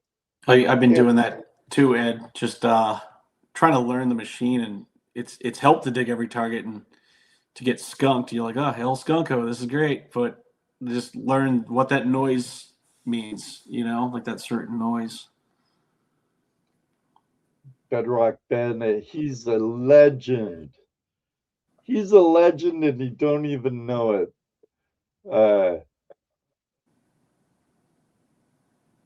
That guy's a machine. I'll have to talk to you about him sometime. But if you ever go out to California and have a chance and end up meeting a guy that goes by Bedrock Bennett, Yep.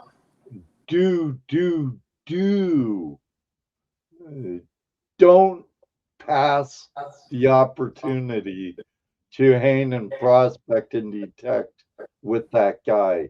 Do not. Take it up. I will. Take it in a heartbeat. Him and Two Toes for sure. In a heartbeat. In a heartbeat. I can't wait till I can get back out there and just hang with Tom, Top Cat, Bennett, Two Toes, Smith's Gold, all great people. All great people. Damn it, I need to make money somehow so I can go to the nugget hunt. Let's start a scheme. We'll start a Ponzi scheme. No, I don't want nothing that could end me up in prison. We're gonna dress like Bernie Madoff, Yeah, Bennett's a great guy, Jeff. Great guy.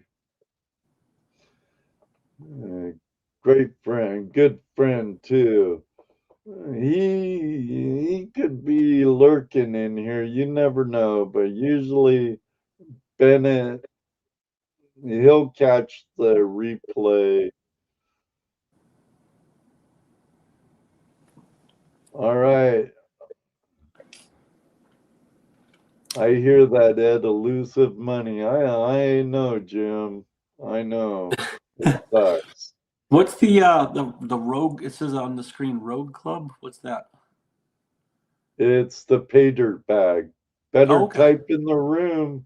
Type that in the room right there. For you're in the U.S.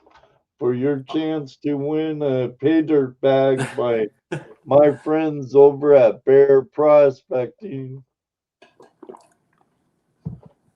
That's right. Get in it, Lodak, Carson.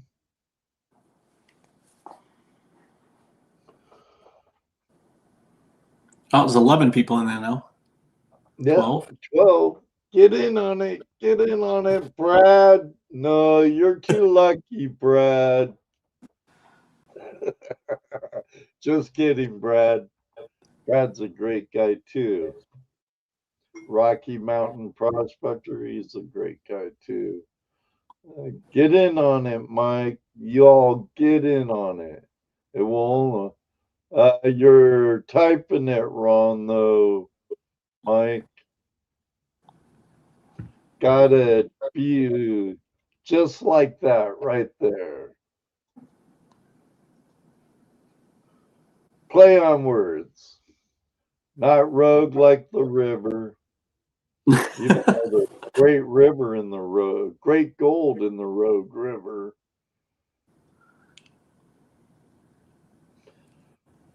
There's a lot of things I do miss about the West Coast. I've never gone to California. Never been out there. Well, they're just now. Don't listen to the people that judge California by LA and Frisco. Don't listen to them. It's like judging Massachusetts by Boston alone. You know what I mean? Yeah. Or by Lowell alone, you know, where there's so much beautiful areas in Mass that's away from like Boston or Lowell, you know, just like there's so much beauty in California where, you know, just if LA and Frisco could just fall in the sea, California'd be such a better place. You know, I deal with Sacramento if those two would just fall in the sea. Then I might move back. You're going to come back as Zeus and start throwing lightning at California.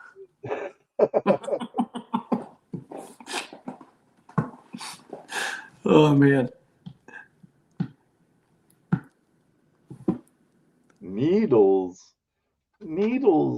California gets like in the hundreds. We got to get you up here. So Scott's coming on. You're starting to sound like Keith now. Yeah. I do need to get up to New England.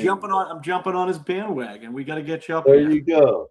There you go. I'd love to get up there. You're gonna have Scott on soon. 802. There's so many places I want to go. Yeah. Really. Georgia, North Georgia, Carolinas, New England. Yeah. Yeah, but I'll set you up in 5-star tent in the middle of the woods on my property. There you go. There you go. Right next to a brook, you can have that spot. You know, I'd love to be able to see Mojo again, and Joe and Adam, and meet Wes and Thomas and you, and my want to go list. I could stretch it above my chimney, and it still wouldn't be long enough. All right. Someone tell me to send it. Send it. in the chat room. Oh, God, they have to be involved. I love them too much not to let them be involved.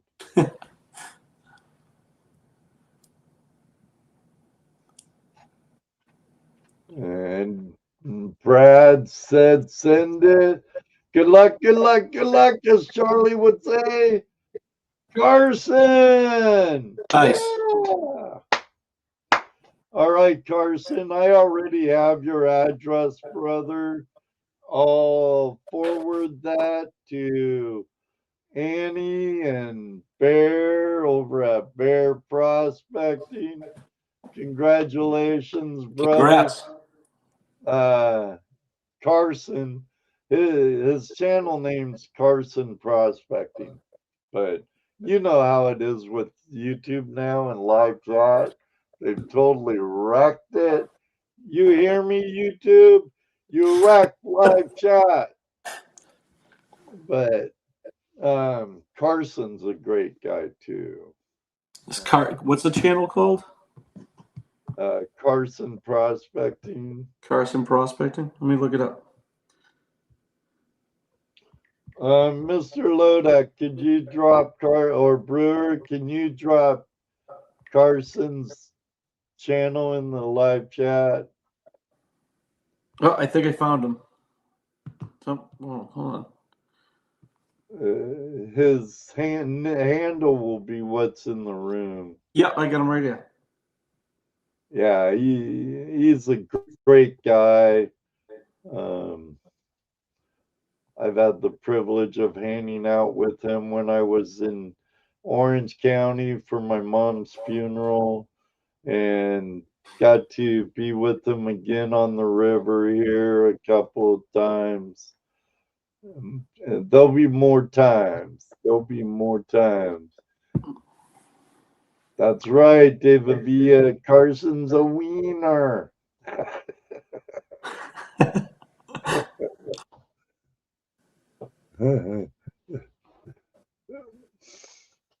You're very welcome. Thank you very much, Bear Prospecting. Thank you very much, Brian and Annie. Greatly appreciate you too. Wood and Chrome. Good seeing you.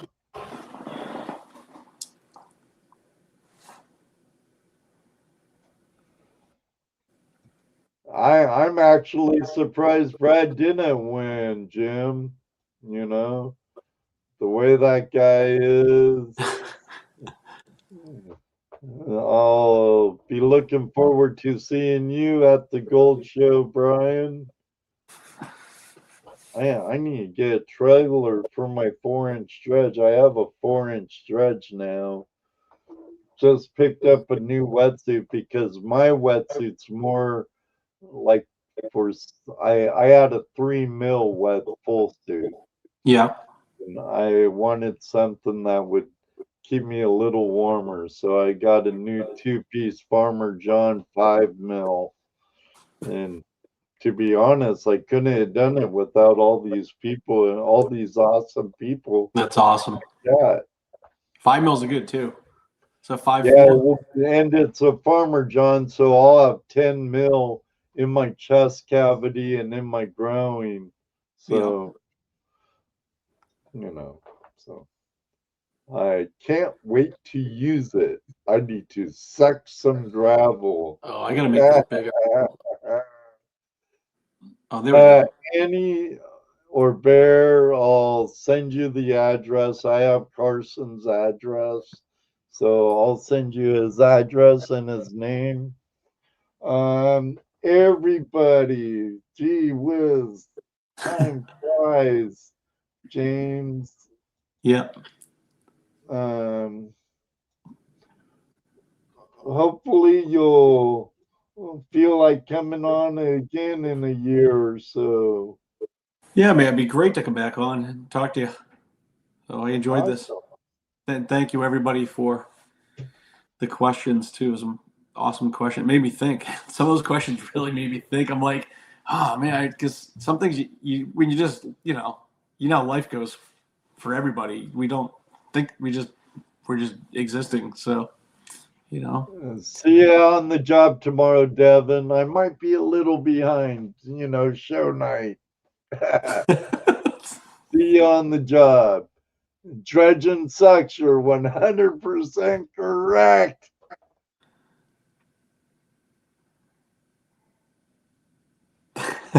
That's funny.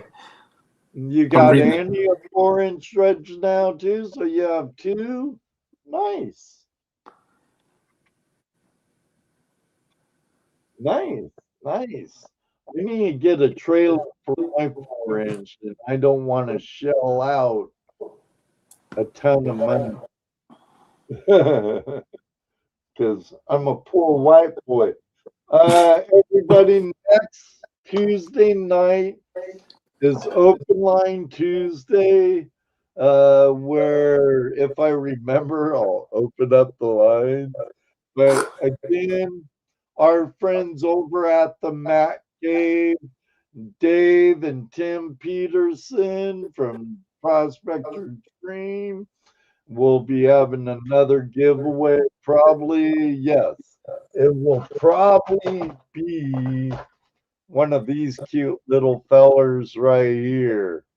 Yeah, it's a novelty toy, but could be a Venture Sleuth, could be something. I don't know. I just send him the address and he sends the product. But chances are it'd be one of these cool little guys.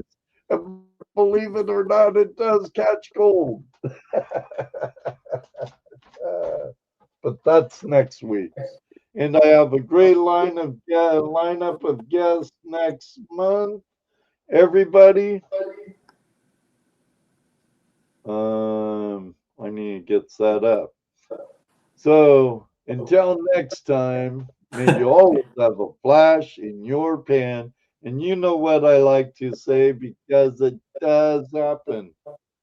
Ask Bear Prospecting. Ask Carson Prospecting. Ask Brewers Prospecting.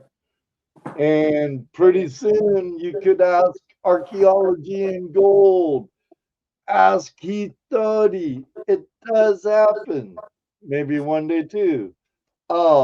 Will meet you on the river. But for this very second, right now, thank you all again. And we're out of here.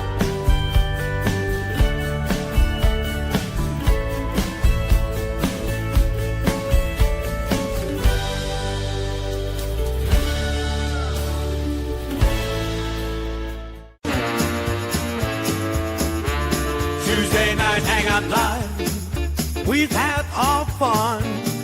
The battery was strong, the night's been won. Thanks for tuning in, we'll see you soon. Tuesday night Hangout Live is for all of you. FlashFam forever, we'll keep the fire. Catch us next time, let's keep Night it comes high. real close. We're feeling great. FlashFam is together, and everything feels just right. The wonderful guests, good times, are so much fun. Tuesday night Hangout Live will turn very soon. Thank you for joining us. It's been a fantastic time. Camaraderie is strong, and we're built to last. Till next time, we look forward to seeing you again. Tuesday night Hangout Live will be back soon. Give us a like. Don't say goodbye. Just see you later. FlashFam forever. Until we meet again.